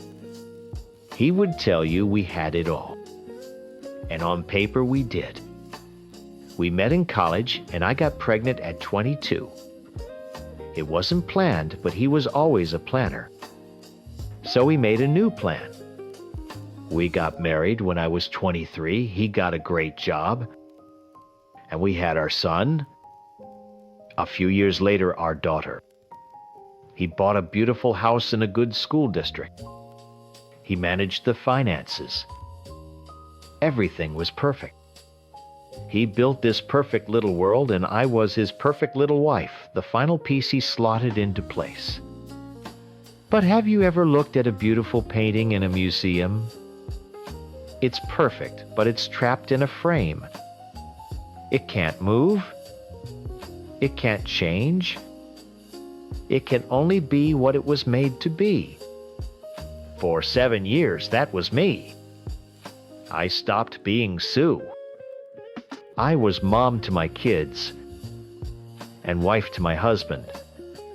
The woman I used to be, the one who loved loud music and stupid jokes and had opinions about politics, she just faded. I was a collection of duties. I made the lunches, scheduled the appointments, cleaned the house, and kept the kids happy. I was the chief operating officer of his perfect life. And he was a good manager. I'll give him that. But he wasn't a partner, not really. Not in the way I needed. He stopped times seeing times me. He'd come home, ask how my day was, but his eyes would already be on his phone or the TV. He'd nod while I talked, but he wasn't listening. He was just confirming that the system was running smoothly. He wrote about our intimacy, how he thought it was excellent. It wasn't. It became another task on his checklist. Tuesday and Saturday nights. It felt less like making love and more like a scheduled performance review to make sure that part of the marriage was still functional. I felt completely and utterly invisible. Ghost in my own home. Then Frank started at my work. He was my new manager. And from the first day he saw times me asterisk. Not the mom with baby food on her shirt, not the wife who needed to be reminded to pick up dry cleaning. He saw Sue. He asked for my opinion in meetings and actually listened to the answer. He'd laugh at a dumb joke I made. He remembered I liked a certain kind of coffee and would have one on my desk some mornings. It was small things, tiny things, but after years of being invisible, it felt like someone had turned a spotlight on me. This attention wasn't just nice. It was like air after being underwater for too long. The texting started innocently. Jokes about work, complaining about a deadline. It was a little spark in my otherwise gray day. It was a secret, but it was my times, secret. A little corner of my life that wasn't managed by my husband, that wasn't about the kids or the house. It was just for me. My husband started to notice something was off. He's a manager, remember? He notices when a system has a glitch. But his confrontations weren't about us. He never sat me down and said, "Sue, I feel like you're distant. Are you happy? Is something wrong?" No. It was an audit. He'd just stare at me across the dinner table with this cold, calculating look and ask, "Are you hiding something, or is there something you need to tell me?" He had no proof, no evidence. It was just a feeling he had, and he treated it like he was cross-examining a hostile witness. He wasn't worried about me. He was scanning for a defect. Each time I denied it, I felt a little more justified. He wasn't trying to connect with me. He was trying to catch me. His suspicion didn't make me want to come clean. It pushed me further into the one place where I felt understood. I knew hooking up with Frank was wrong. I'm not an idiot. I knew it was a line I should never cross. But my life at home felt so empty, and the connection with Frank felt so real. The idea of telling my husband the truth was impossible. How do you explain to the architect of a perfect building that you're suffocating inside of it? He wouldn't hear. I'm unhappy. He'd hear there's a problem, and he'd try to fix it. He'd suggest therapy, a vacation, a new hobby. He'd patch the crack in the wall, paint over it, and pretend it was never there. He wouldn't understand that the whole foundation was the problem. So I made the worst decision of my life. Frank was going to a conference in the city about an hour away, and he got a hotel room. He asked me to come. It felt reckless and insane, a fantasy I needed to make real just for a few hours. I needed to feel like a desired woman, not just a wife or a mother just once. I told my husband I had to work late a project for Frank that was on a tight deadline. The lie tasted like poison in my mouth. I love my kids more than anything in this world, and the thought of hurting them was unbearable. But in that moment, I wasn't thinking about destroying my family. I was just desperately trying to find a piece of myself I thought was gone forever. We met at the hotel. It was awkward at first, then exciting. We talked for hours. We ordered room service. For the first time in years, I felt like the main character in my own life, not a supporting role in someone else's. I felt alive. For a few hours, the crushing weight of the perfect life was gone. Then there was a knock on the door. It wasn't loud or angry, just a firm, solid rap, rap, rap. It cut through the air instantly, shattering the fantasy. Frank and I looked at each other, the same confused, then fearful expression on our faces. Room service. It couldn't be. My heart started pounding in my chest, a cold dread washing over me. It felt like the sound of a judge's gavel. Frank, being closer to the door, stood up to open it. I remember thinking times, please don't. Just ignore it. Asterisk, but he opened it, and my whole world ended. It wasn't a fight. It wasn't a tearful, angry confrontation. It was an execution. My husband was standing there. He wasn't crying. His face wasn't red with rage. It was cold, calm, and worst of all, triumphant. Like a general who had just won a war. Beside him stood another man in a cheap suit, holding a large manila envelope. My husband didn't even look at me at first. He looked right past Frank, his eyes scanning the room, taking in the rumpled bed, the room service tray, logging every detail for his report. Frank is it, he said, his voice flat. Frank just nodded, speechless. Sue, you should know Frank has a wife and kids. He also has at least 2 other women he's doing this with. You're not special. He said it so matter-of-factly, like he was reading a grocery list. Frank started to stammer to deny it, but my husband cut him off. Then he finally looked at me. There was no pain in his eyes. Just satisfaction. The man with him stepped forward and pushed the envelope into my hands. You've been served, he mumbled. I looked down at the papers. Divorce, custody, everything.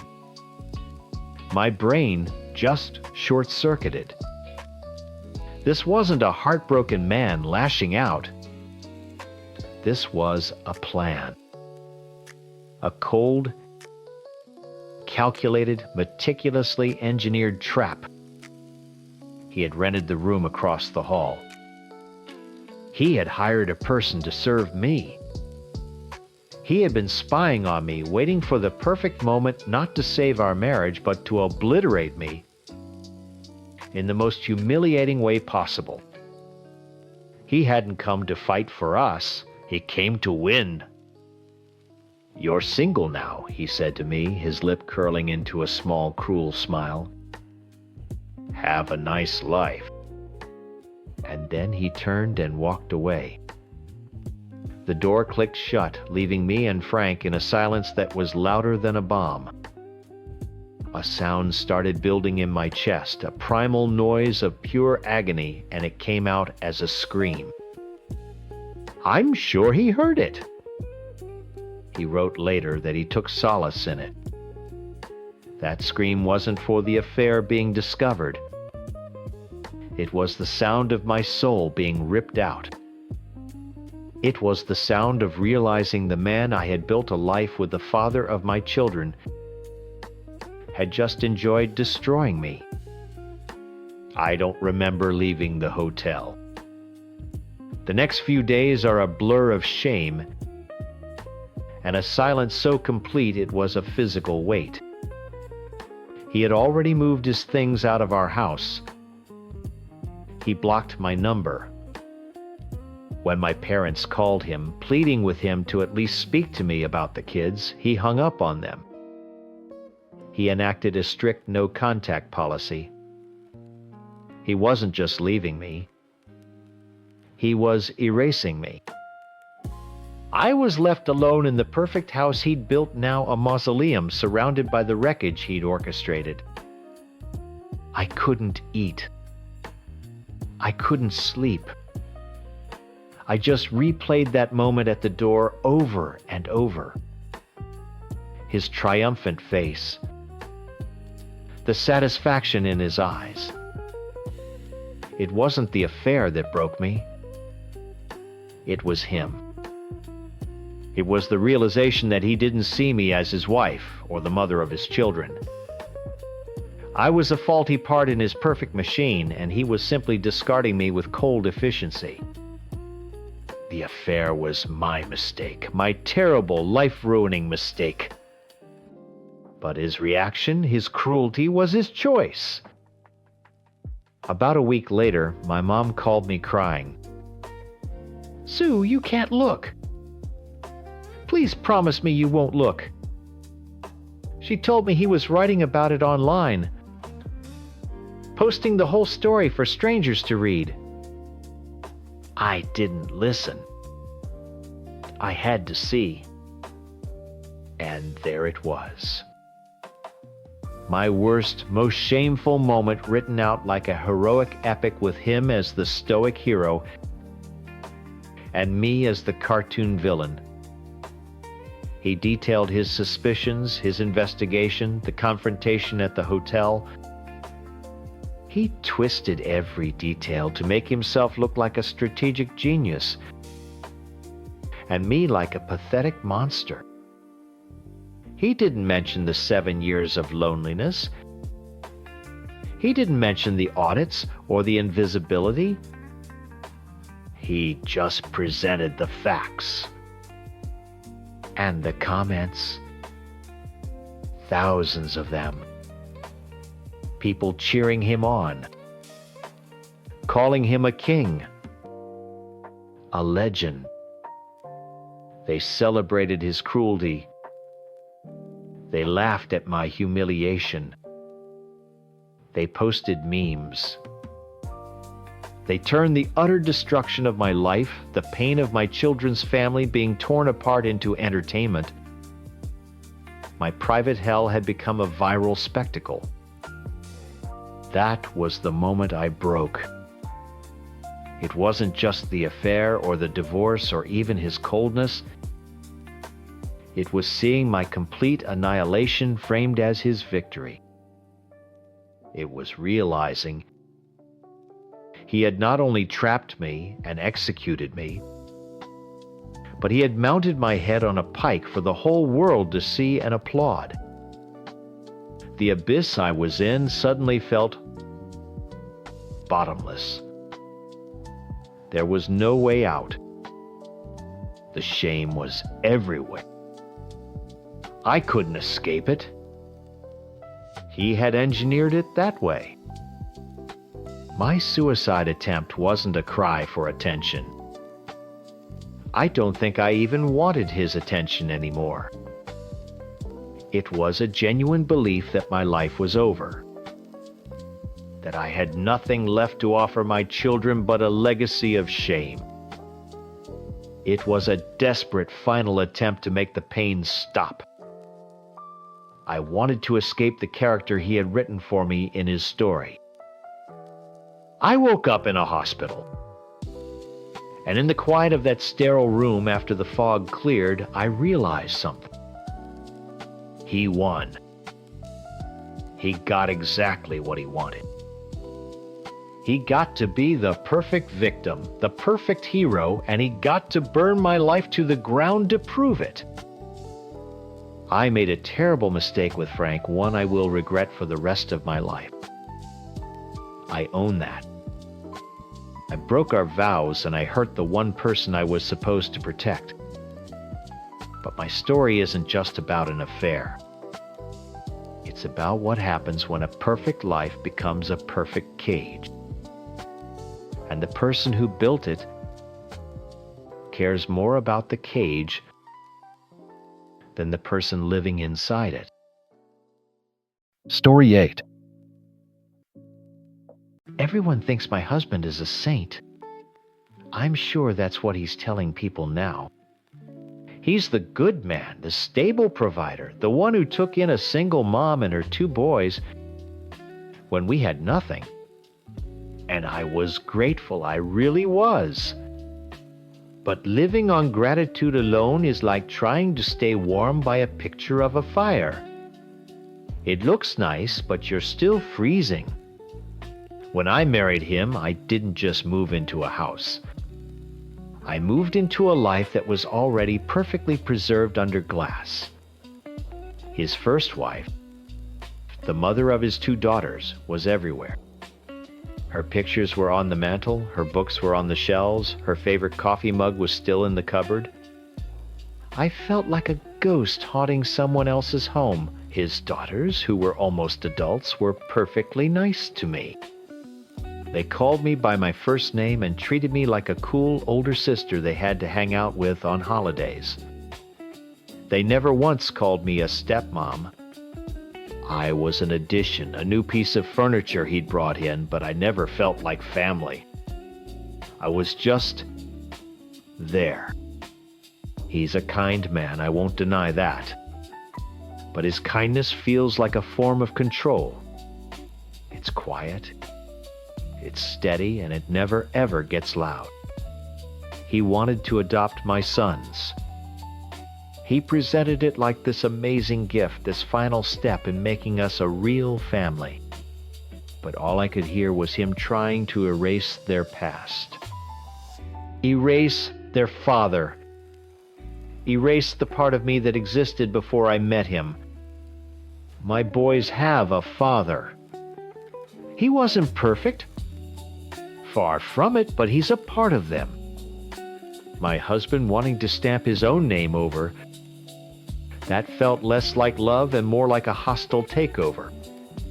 The worst part was how he handled my own father. My dad can be a lot. He's old school loud, and he never thought my husband was man enough for me. He'd make little comments at dinner, digs about my husband's job, or his quiet nature. And my husband would just sit there and take it. He'd smile that calm, polite smile and change the subject. He called it being non-confrontational. I called it leaving me to fight my own battles. He wouldn't stand up for himself, which meant he would never stand up for me. I was the one stuck in the middle, defending my husband to my father, and then trying to explain my father to my husband. I felt completely alone, trapped in this beautiful, sterile house that was really a shrine to another woman. I was suffocating. Then in February, my ex came back. He just showed up. The world sees him as a deadbeat who disappeared, and maybe he was. But to me, he was the guy I fell in love with at 19, the other half of my kids. He wasn't safe or predictable. He was a hurricane, and after years of living in a climate-controlled box, I can't tell you how good it felt to feel the wind and the rain again. He didn't just come back with apologies. He came back with a mission. One afternoon, he met me at a coffee shop and slid a thick envelope across the table. Inside was $15, 0 inches cash. It was probably every penny he had in the world. It was a stupid, reckless, dramatic gesture, and it was the most romantic thing anyone had done for me in years. My husband manages our finances on a spreadsheet, planning for a retirement I couldn't even imagine. My ex showed up with a bag of cash because he felt guilty and wanted to fix something he broke. That messy, chaotic, desperate love was something my new perfect life had completely scrubbed clean. It wasn't a plan. The affair wasn't something I thought about and decided to do. It was more like a slow collapse. We started talking on the phone about the boys, about old times. We talked about who we used to be. With him, I wasn't my husband's second wife, or a guest in a stranger's home. I was just me. The me I was before all this. The conversations turned into him stopping by, just for a coffee. Just to talk. Then a hand on my arm. A look that lasted too long. I knew it was wrong, but it felt more real than anything else in my life. That Monday morning, my husband was at work and the kids were at school. The house was quiet. My ex came over. For the first time, standing in that big, silent living room, it didn't feel like I was trespassing. It felt like my space. He looked at me, and I didn't see a replacement or a project to be fixed. He just saw me. He stepped forward and kissed me, and it was like a dam breaking inside me. All the loneliness, all the frustration, all the feeling of being invisible just washed away. It was a stupid, terrible mistake, but it was my mistake. We ended up on the couch and I felt more alive and more myself than I had in years. It wasn't about betraying my husband. It was about finding a piece of me I thought I had lost forever. In that moment, with the morning sun streaming through the windows, I felt completely, utterly seen. We were still on the couch, tangled up in clothes and shame, and a strange kind of relief when I heard the sound. It wasn't the garage door opening or a car in the driveway. It was just the soft click of the front door. I never heard him come in. My ex scrambled to pull his shirt back on, but I just froze. My husband doesn't yell. He doesn't throw things. He just stood in the doorway of the living room holding his briefcase, his face as calm and empty as a frozen lake. He looked at my ex, not with anger, but with a kind of mild disinterest, like he was a bug on the wall. "You should leave," he said. His voice was perfectly level. My ex looked at me, his face pale, but he just grabbed his jacket and walked out without another word. My husband didn't even watch him go. His eyes were fixed on me. "Get dressed," he said, and went into the kitchen. There was no screaming match. There was no crying or begging. I thought maybe he was in shock. I followed him into the kitchen, my hands shaking as I buttoned my shirt, trying to string words together. An apology, an explanation, anything. But he was already one step ahead. He was always one step ahead. He turned from the counter, holding his phone.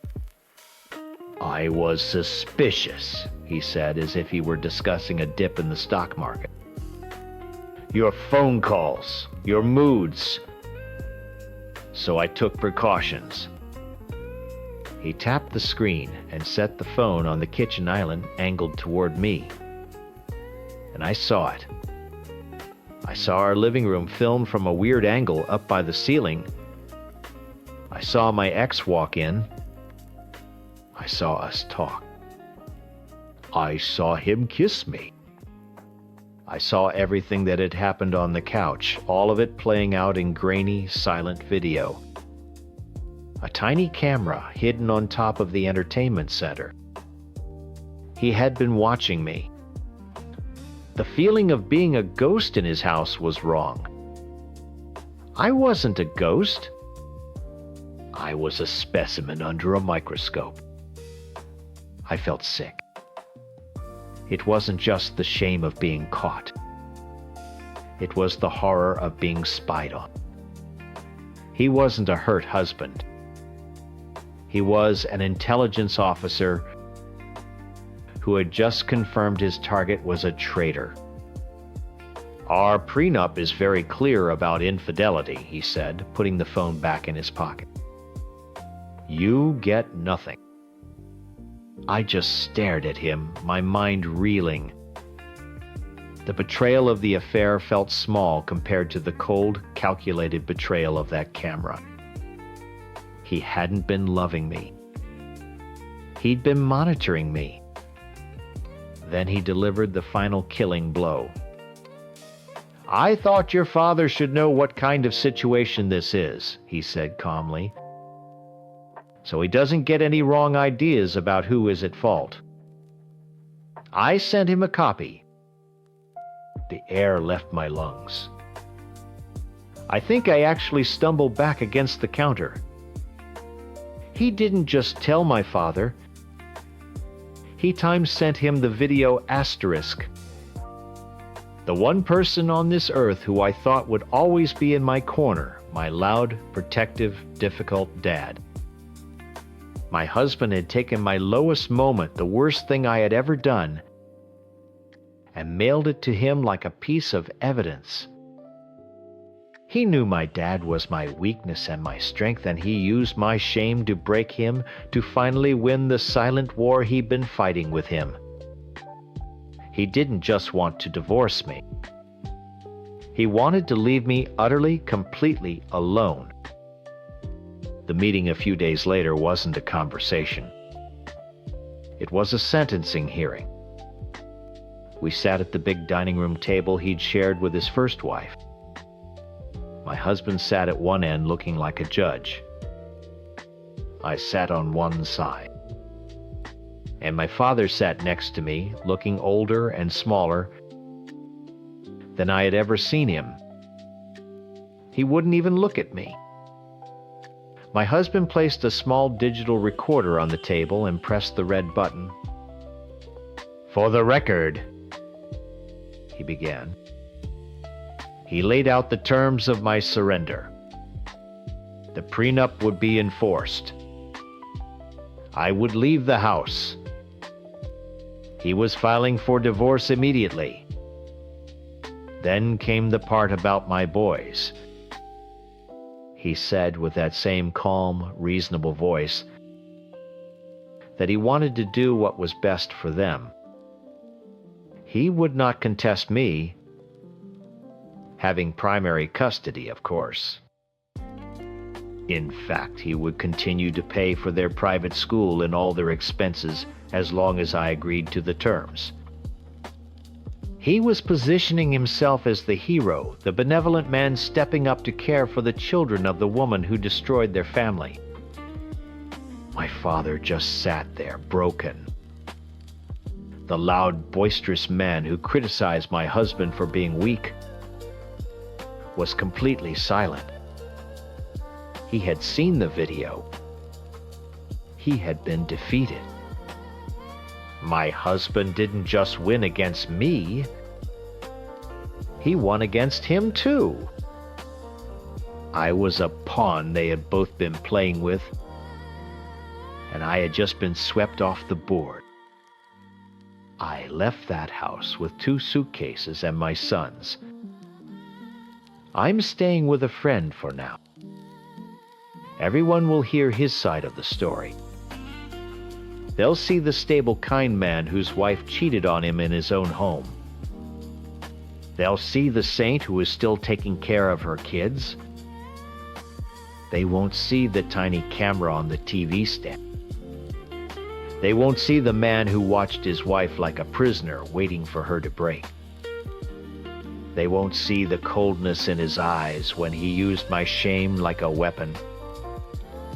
He wasn't a victim in this. He was my keeper.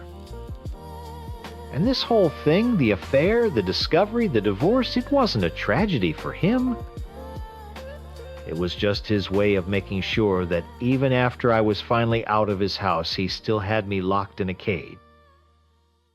Story 9. My husband probably told you his side of the story.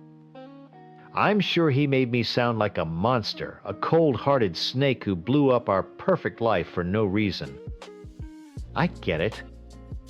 From where he's standing, that's probably what it looks like. But lives aren't that simple, and a marriage doesn't just break overnight. It dies slowly. So slowly you don't even notice. Until you're sitting in the dark, wondering when the lights went out. He's a good man. I need to say that first. He's a wonderful father to our kids, and for a long time he was a good husband. He's dependable.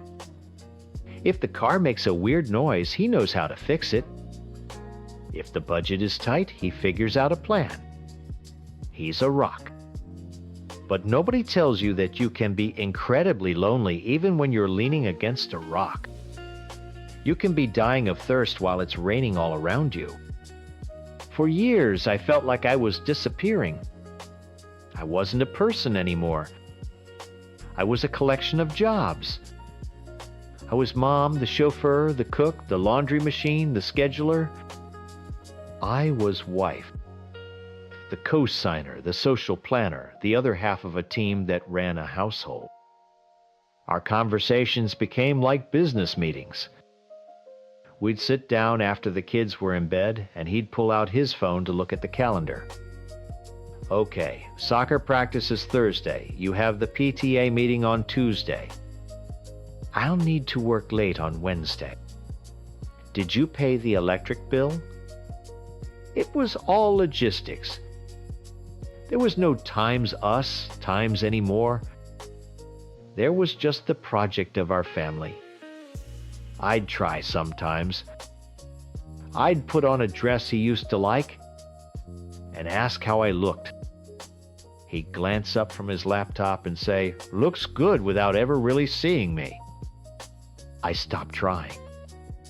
What was the point? I was just part of the background, part of the furniture. Useful, necessary, but completely invisible. I remember my friends, and I went on one of our yearly girls' weekends. We were all in our late 30s, drinking cheap wine in a rented cabin, and every single one of us had the same story. The slow fade. The feeling of becoming a ghost in your own life. We weren't bad people. We loved our kids. We even still loved our husbands in a way. We were just erased. They saw what was happening to me. My friend Sarah told me I'd lost my spark. She was right.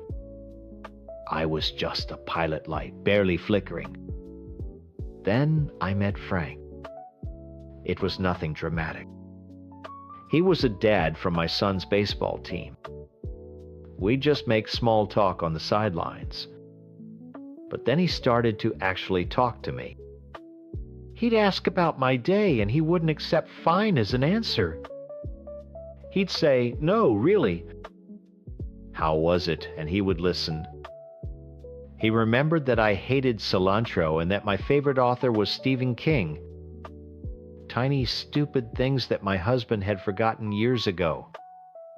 When Frank looked at me, he saw times me. Asterisk.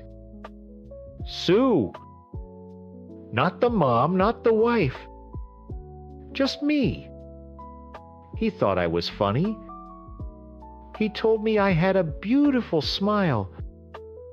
It felt like coming up for air after being underwater for a decade. It started with coffees after we dropped the kids at school. Then it turned into texts during the day.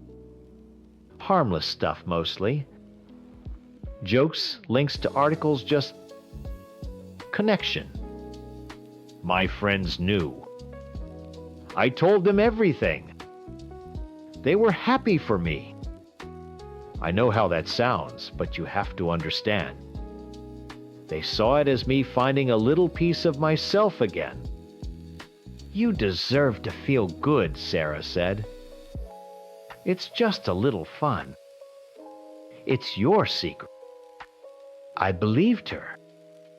I told myself it was just a fantasy, a little secret garden I could escape to when the real world felt too gray and suffocating.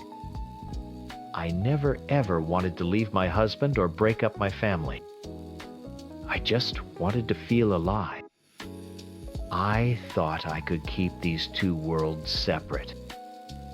I thought I was strong enough to build a wall between them. The wall came down so fast I didn't even know what hit me. The physical affair started a few months in. It was a mistake, a line I swore I'd never cross, but it felt inevitable. Being seen led to being touched, and I was so starved for affection that I just folded. We were careful. We met at a cheap hotel on the edge of town, one of those places you'd never go with your family. I told my husband I was meeting my friends for a movie night. It was the third or fourth time we'd done it. It was becoming a routine. A dirty, thrilling, shameful routine. Frank and I were supposed to meet there. I was running a little late, stuck in traffic, and I sent him a quick text. Be there in 10. Room 214. My heart was pounding the way it always did. A mix of guilt and excitement that made me feel sick and alive all at once. I parked my car, took a deep breath, and walked into the lobby.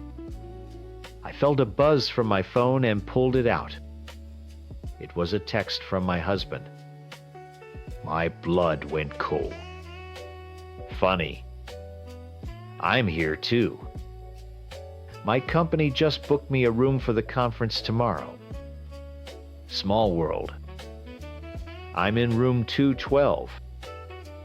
I stood there in the dingy hotel hallway, phone in my hand, and I couldn't breathe. The world tilted. Room 212. He was in room 212. My husband. Our room, the one I was supposed to be in with Frank, was 214. The universe had a sick sense of humor. For a second, my brain just short-circuited. I thought times. Maybe it's a coincidence.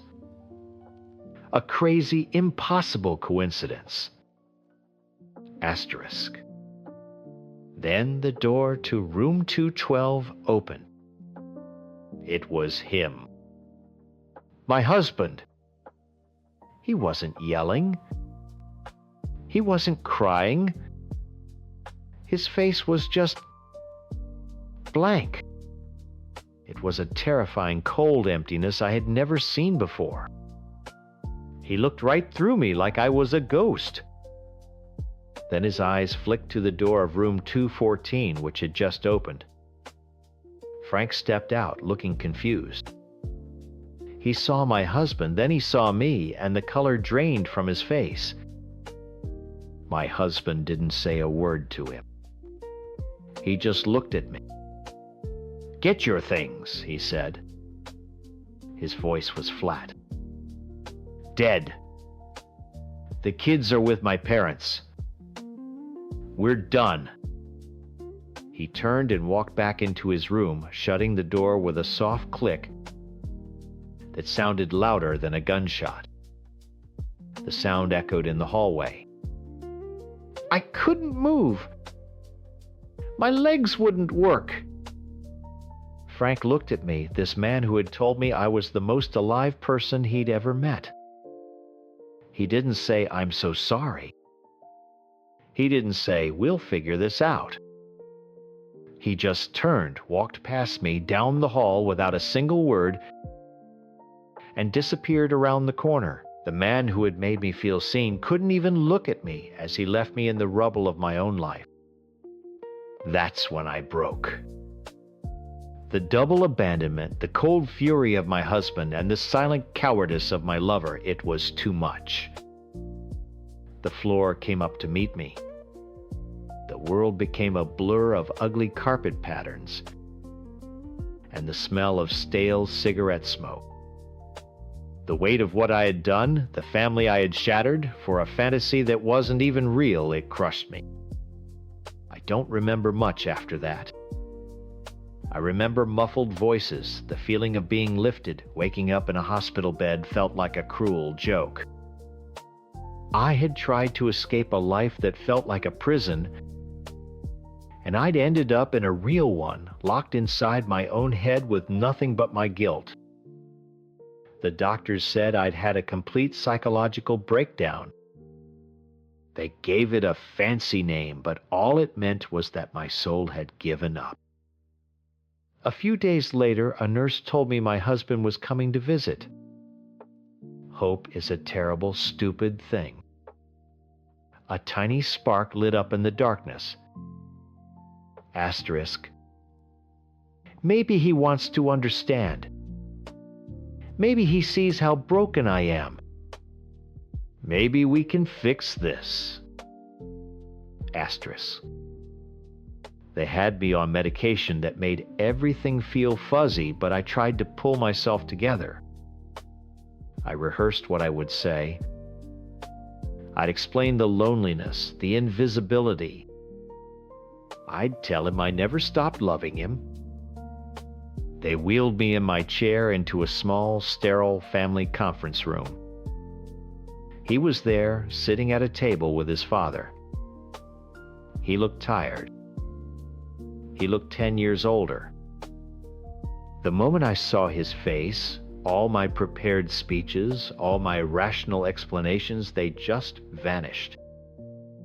All I saw was my husband, my best friend, my home, and he looked so far away. Before anyone could say anything, I was out of that wheelchair. I didn't even register ripping the IV tape from my arm. It was like an animal instinct. I just had to get to him. I fell on the floor in front of him, my stupid hospital gown gaping at the back, and I grabbed onto his legs. I just held on, burying my face in his jeans, sobbing. It wasn't a plan. It was the only thing my body knew how to do, hold on to the one thing that had ever felt solid. "I'm sorry," I cried over and over. "Please, I'm so sorry. Please don't leave me. We can fix this. Please." He didn't move. He just looked down at me, and his voice was full of a pain so deep it scared me. "Why?" he asked. "Why do you hate me so much? Why do you hate our family?" He didn't see a broken woman begging for forgiveness. He saw an enemy, a monster. And that's when I knew. I hadn't just broken his heart. I had destroyed his entire picture of me, of us. I had become something unrecognizable to him. As I looked up at him pleading, I saw his face twist. A bright red spot bloomed in the white of his left eye. Then blood started pouring from his nose. Not a trickle. A gush. His father shouted his name. Nurses rushed in. It was chaos. All I could see was the blood. His blood. It was like all the pain I had caused him on the inside was finally bursting out. He was literally breaking because of me. They rushed him out of the room, and I just collapsed a puddle of shame on the cold linoleum floor. I had not only destroyed our marriage, I had physically hurt the man I still loved more than anything. After that, we didn't talk. We texted. It felt safer, I guess. Less chance of anyone bleeding. A few weeks later, after I was released, I sat down one night and couldn't stop thinking about all the things we needed to fix. All the things that had gone wrong. I started typing them into my phone. I didn't even realize what I was doing until I was done. There were 136 of them. A list of everything from relearn how to talk about our feelings, to go on a date once a week, to couples therapy. I sent it to him. Not as a list of demands. It was a desperate prayer. It was me tearing open my chest and showing him everything inside, every thought, every hope, every ounce of effort I was willing to put in. It was me screaming times, "Look, I'm still here. I still want to fight for this. Please, just pick one. Pick anything and let's start there." Asterisk. He texted back a few hours later, "This is too much. It feels like an ultimatum." And that's where we are now. Trapped in two different realities. I send him my shattered heart and he sees it as a weapon. I tell him I'm struggling, that I'm fragile, and he hears it as emotional blackmail. He wants to talk about lawyers and splitting assets, about logistics. But I can't. I need to talk about us.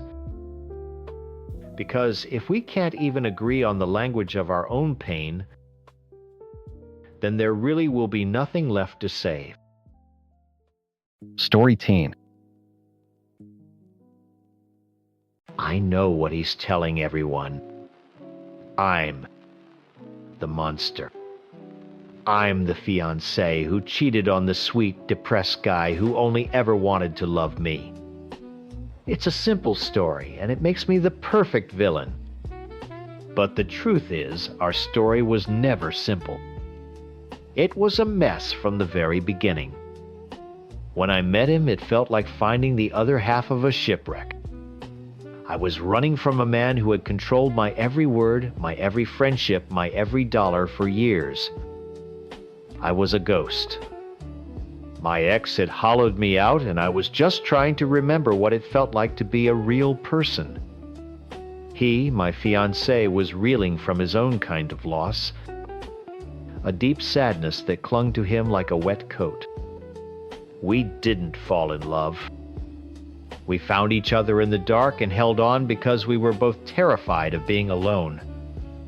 We were clinging to each other for warmth, two broken people trying to make a whole. Early on, he suggested we be polyamorous. He said it was for me, so I could experiment and find myself after everything I'd been through. I see now that it was really for both of us. It was our way of admitting that we were too damaged for a real all-in commitment. It was a safety net. I thought it was my chance to feel like my own person again, to feel desired without the weight of someone's entire world on my shoulders. So I tried. I met up with his old friend a few times. It was nice. He was funny. And he looked at me like I was just a woman, not a charity case or a rescue project. And yes, we slept together. We had rules, we were open about it, and it was all supposed to be fine. But when I actually used the freedom he'd given me, something in him just broke. He never took the opportunities he had to see other people, which just made me feel worse, like I was the only one taking advantage of our arrangement. Then the panic attacks started. I was already struggling to keep my own depression from swallowing me whole, and suddenly I was responsible for his too. It became my job to talk him down, to breathe with him, to make sure he was okay. One night it all blew up. We were at his friend's house, the same friend I'd been seeing, and he had a full-blown panic attack right there in the living room. It was awful. The whole night became about him, his breathing, his terror. and I felt this horrible wave of shame like I had caused it. Like my tiny piece of freedom, the one thing I was doing for myself was destroying him. It felt like I had traded one cage for another. This one wasn't made of anger and control, but of his sorrow and anxiety. Honestly, I don't know which is worse. I had to leave. I broke up with him because I couldn't breathe. The weight of his mental health on top of mine was crushing me. But being alone was terrifying. The world felt loud and sharp and hostile. All the ghosts from my past relationship came back, and I felt that same old fear creeping in. So I went back to him. I was the one who proposed. I know how crazy that sounds, but I wanted the dream. I wanted a white dress and a promise and a future that looked stable. I thought if we just had the official piece of paper, the ring, the titles of husband and wife, we could build a normal life. I thought a promise could fix us. Fix me. We agreed to be monogamous. The polyamory experiment was over. We were going to be a real couple. For a few months, it actually worked. It felt wholesome. We were planning a wedding, talking about the future. I let myself believe it was real. Then came the fight. We were at a family dinner, and his sister got drunk. She started laying into me, asking all these pointed, nasty questions about my past, about the polyamory, making little jabs about me not being good enough for him. And he just sat there. He didn't say a word. He didn't defend me. He just stared at his plate and let her tear me apart. In that moment, I felt a loneliness so deep it hurt to breathe. It was that old familiar feeling of being completely and utterly alone, even when the person who is supposed to love you is sitting right next to you. I left. I drove straight to his friend's place. I wasn't planning for anything to happen. I just needed to talk to someone who saw me as a person, not a project he had to manage, or a problem his family had to approve of. We sat and talked for hours. He listened. He didn't judge me. He made me feel seen. And it happened. It was a stupid, terrible mistake, born from feeling completely abandoned. It was a self-destruct button, and I pushed it. The guilt was instant and suffocating. I knew I had broken our new promise, the most important one we had ever made. A few days later, he knew something was wrong. He asked me if I'd seen his friend. I couldn't just drop the whole horrible truth on him at once. I looked at him, and all I could see was how fragile he was. I was terrified the truth would break him completely and break us along with him. So I lied. Or I didn't tell the whole truth. I tried to protect him. I told him we touched. A few weeks later, when he was stronger, I admitted we kissed. I was trying to meter out the pain to give it to him in pieces I thought he could handle. It wasn't a lie to be cruel or to get away with it. It was a panicked, flawed, stupid attempt to keep our world from shattering into a million pieces. Eventually, months later, I told him everything. The whole story. It was the hardest conversation of my life. He cried. I cried. It was a nightmare. But after the dust settled, we decided to try. We were in therapy, both of us. We were talking more than we ever had. It was raw and painful, but for the first time it felt like we were actually fighting for a real future. I really believe we were slowly, painstakingly healing. I thought the worst was finally behind us. Then my phone blew up. I was at work, and it started buzzing and didn't stop. A flood of notifications from our group chat. At first I was just annoyed, but then I saw the previews. My name? His name? Snippets of words like cheated and lied. My heart dropped. I opened the chat, and there it was. He had taken screenshots of our most private conversations from the past few months. My agonizing piecemeal confession. His heartbroken replies. My pleas for forgiveness. And he had added his own commentary, his own notes narrating my betrayal for an audience. He had sent it all to a group chat with a dozen of our closest friends. My whole body went cold. I couldn't breathe. I ran to the bathroom and locked myself in a stall, shaking so hard I could barely hold my phone. He took my absolute worst moment, the mistake I was most ashamed of, the secret pain we were supposed to be healing together, and he made it public knowledge. He turned my private failing into public entertainment. When I finally got him on the phone, he was sobbing. He claimed it was an accident. He said he was trying to send it to his sister to vent and he clicked the wrong chat. An accident. But does it even? Does it matter if he tripped and pushed me off a cliff? Or if he pushed me on purpose, I was still falling. He humiliated me in front of our entire social circle with the tap of a screen. He talks about betrayal, I get it. I broke our promise. I slept with someone else.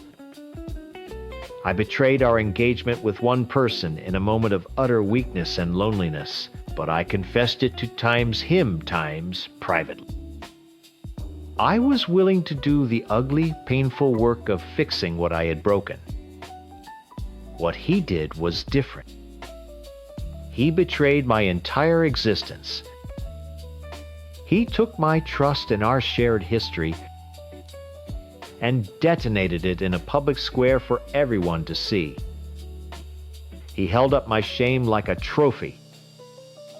The aftermath was exactly what you'd expect. The silence from our friends was deafening.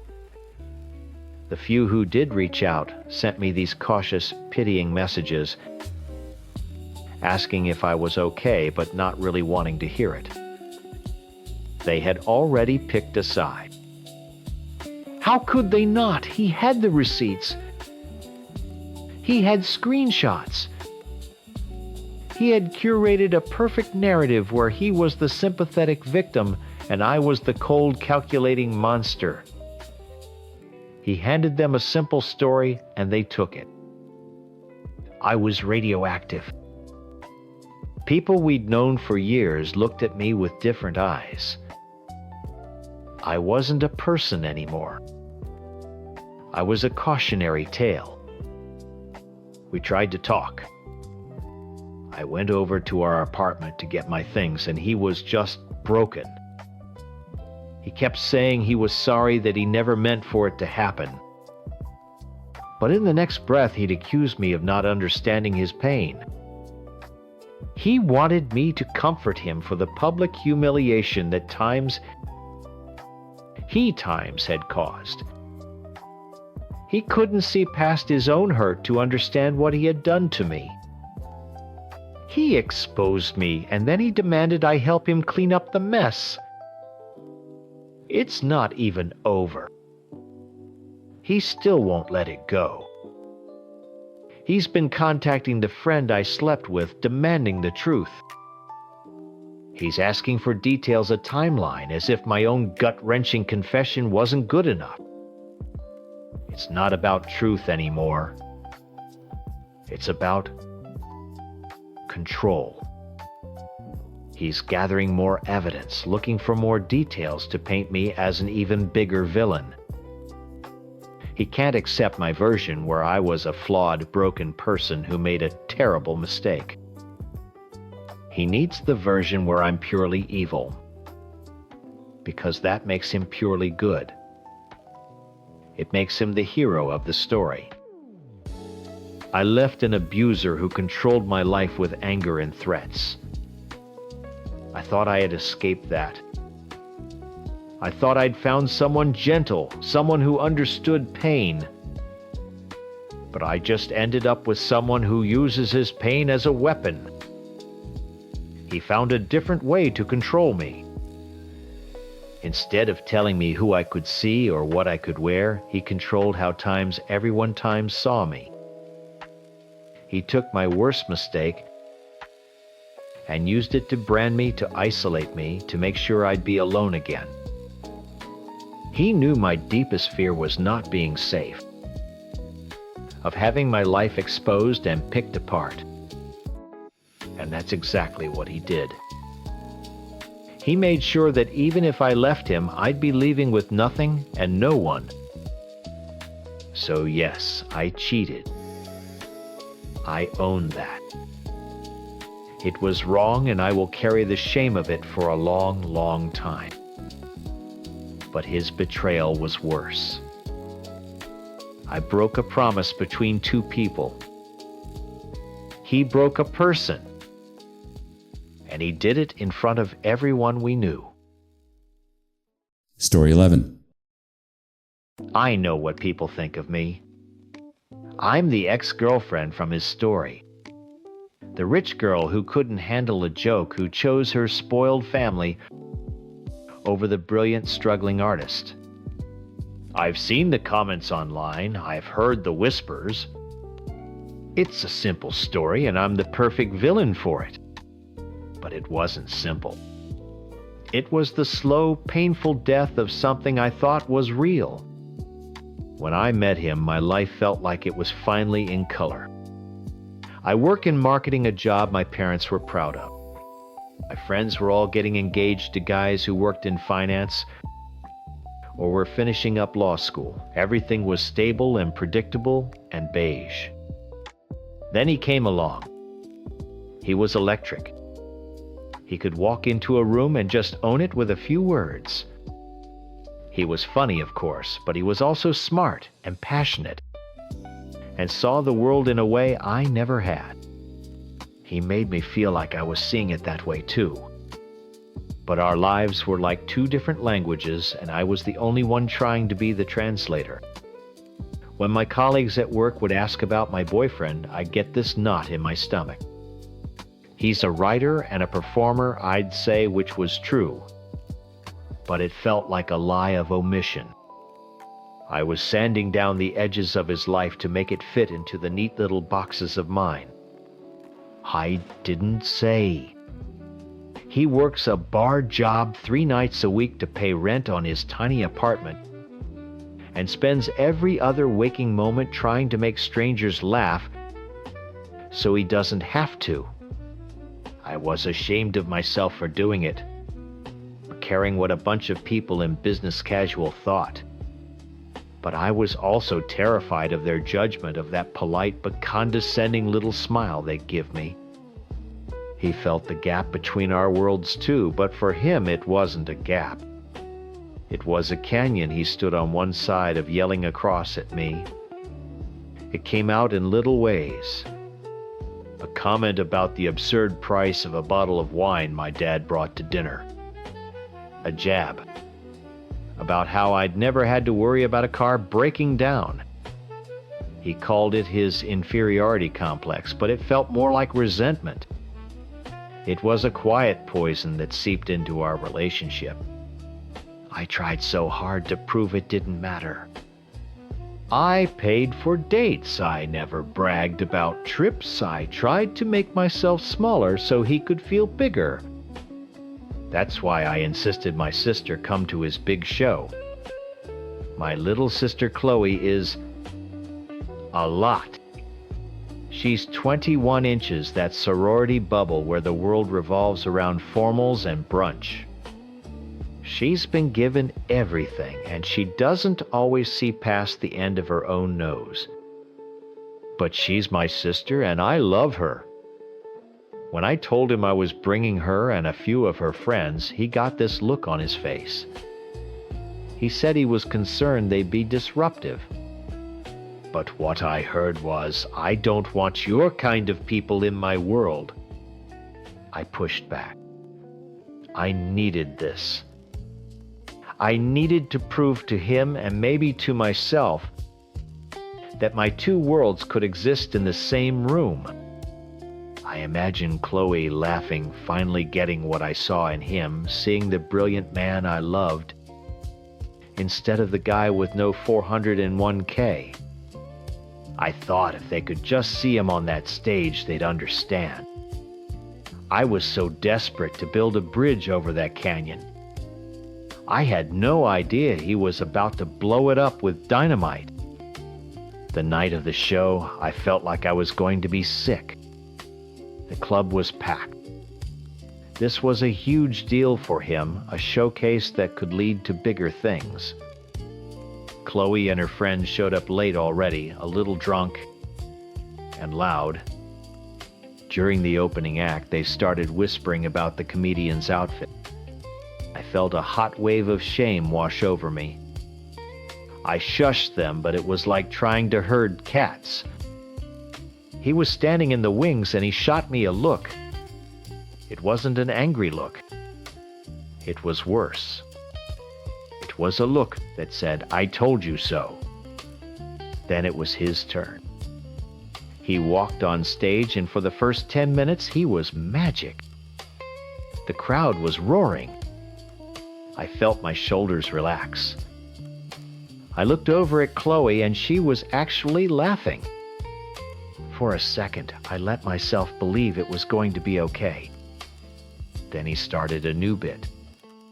One I hadn't heard before, about how people who wear North Face jackets in the city are basically admitting they have no personality. I saw Chloe and her friend, both wearing black North Face jackets, glance at each other. They started talking. It wasn't mean or malicious, just the self-absorbed chatter of drunk 1-year-olds who think they're in their own living room. But in a silent comedy club, it was like a siren. He stopped mid-sentence. The silence was deafening. He looked right at our table. "Everything okay over there? Am I interrupting your book club?" My blood ran cold.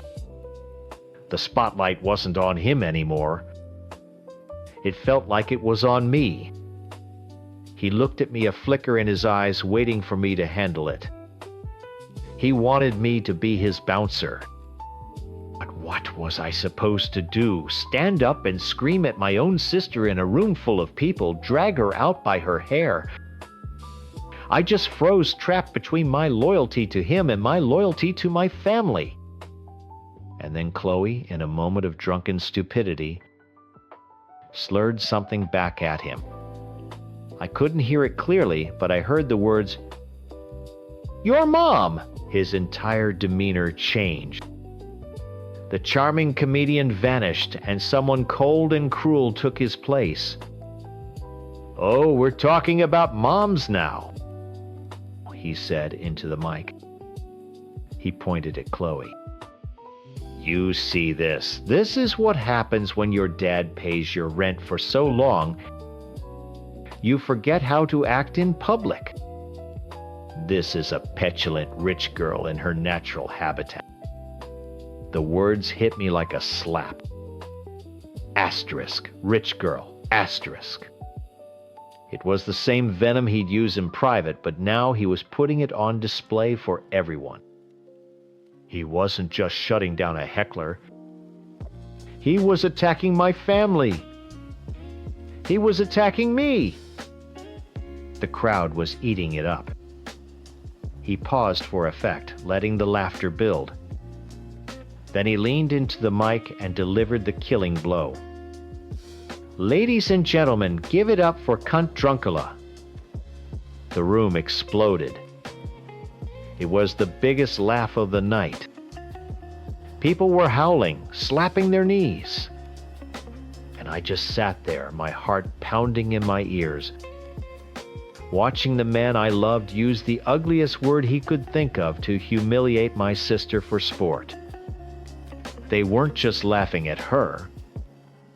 They were laughing at my world. And he was the one conducting the orchestra. The rest of the night was a blur of tears. Chloe was a wreck. We got into a cab and she sobbed the whole way home. My phone started blowing up with texts from my parents. My mom was trying to get the story and my dad was just sending me messages in all caps, furious. He's the calmest man I know, but all he understood was that the man I brought into our family had publicly called his youngest daughter that word. I finally got home. My dad was pacing in the living room. "Where does he live?"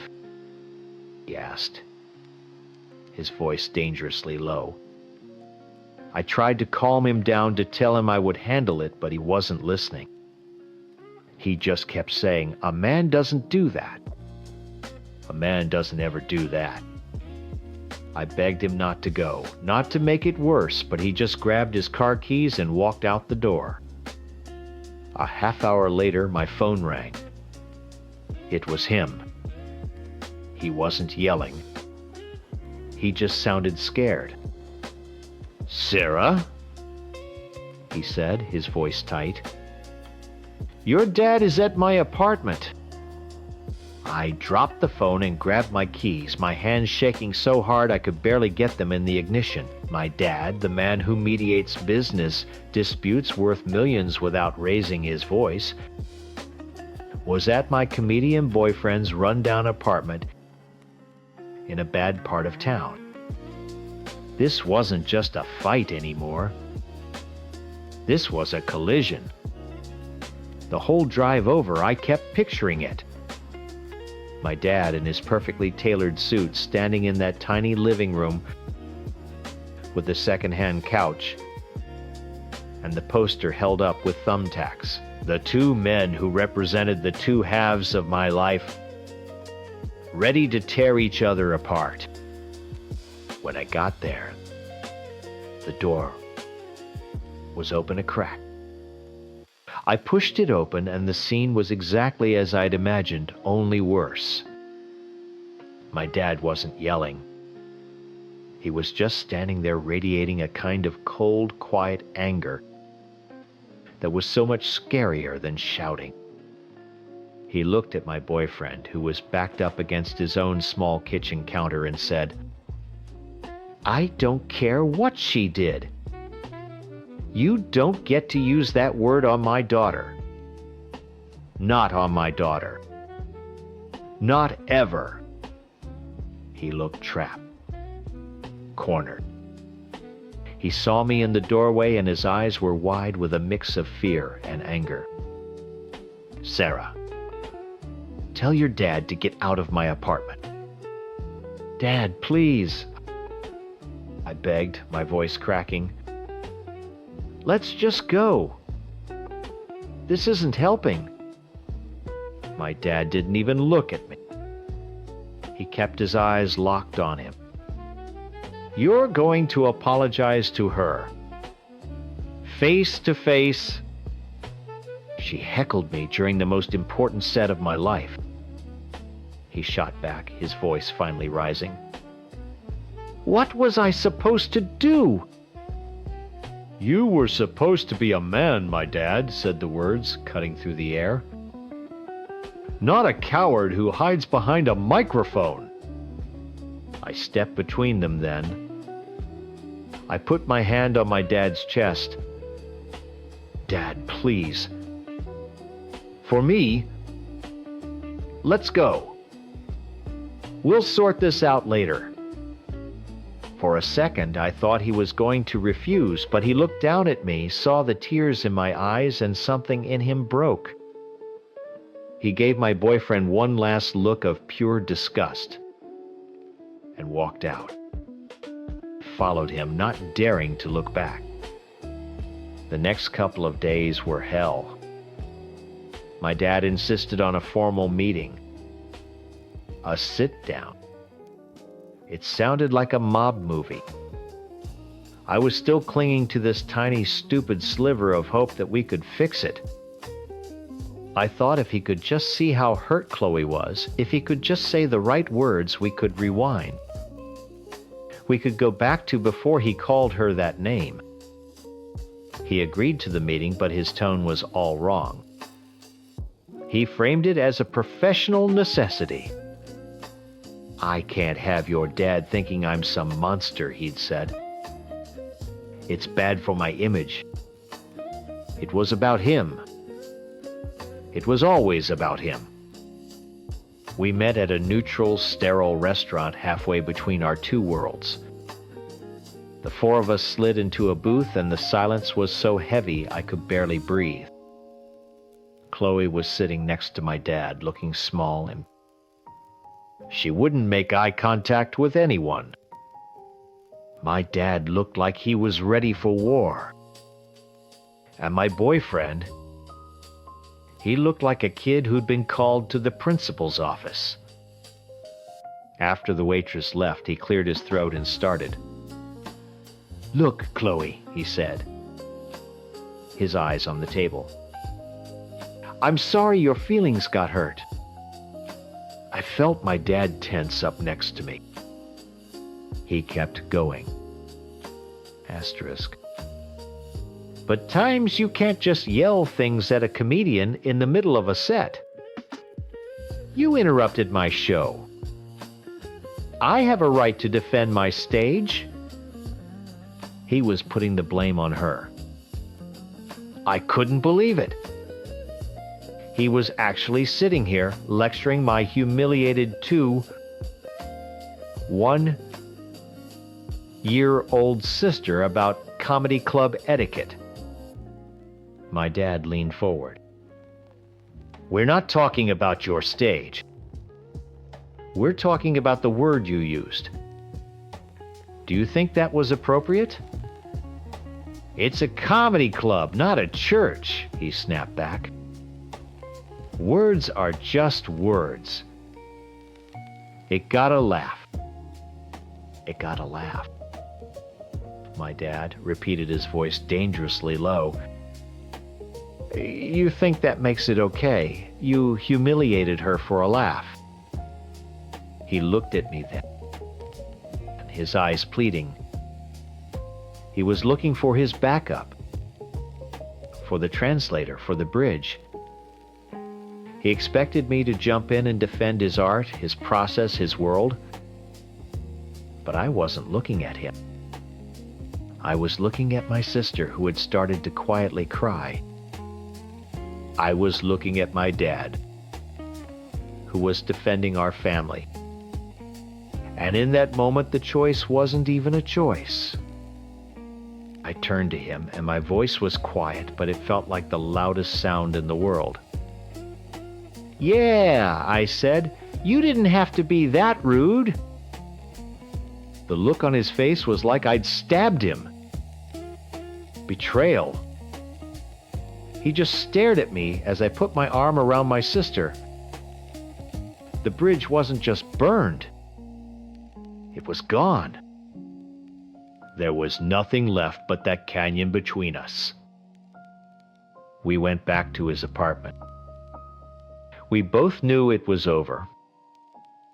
The silence was different this time. It wasn't angry. It was just dead. He was pacing back and forth in the small space. Finally, he stopped and looked at me. "So that's it. I embarrass you. The question hung in the air. For so long I had been embarrassed by the wrong things. I was embarrassed to tell my friends he worked in a bar. I was embarrassed when my parents asked about his savings. I was embarrassed by our differences. But I was wrong. Yes, I said, and the honesty of it was both painful and liberating. You do embarrass me.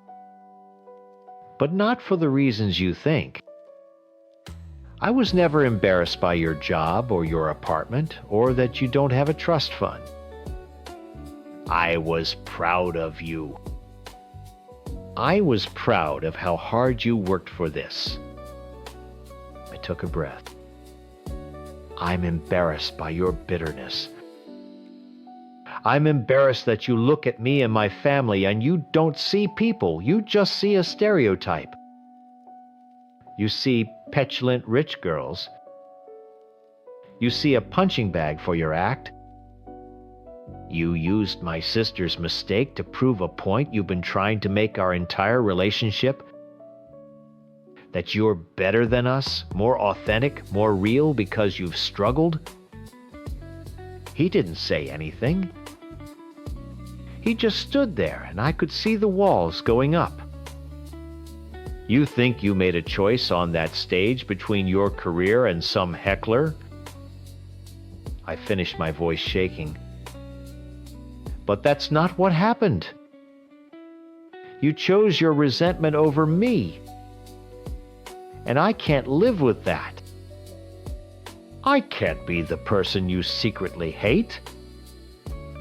He finally nodded a slow, resigned movement. I gathered my purse and walked to the door. For a second I thought he might say something, ask me to stay, apologize for real. He didn't. I walked out and closed the door on his world for the last time. In his story, he's the hero who refused to sell out for his rich girlfriend. But the truth is, I never asked him to change who he was. I just asked him to let me and the people I love in. He was the one who couldn't. He was so busy fighting a class war in his head that he didn't realize the only person he was really fighting against was himself. I chose my family, it's true. But I didn't choose them over him. I chose security. Not financial security, but the security of being loved by people who don't see you as a symbol of everything they hate.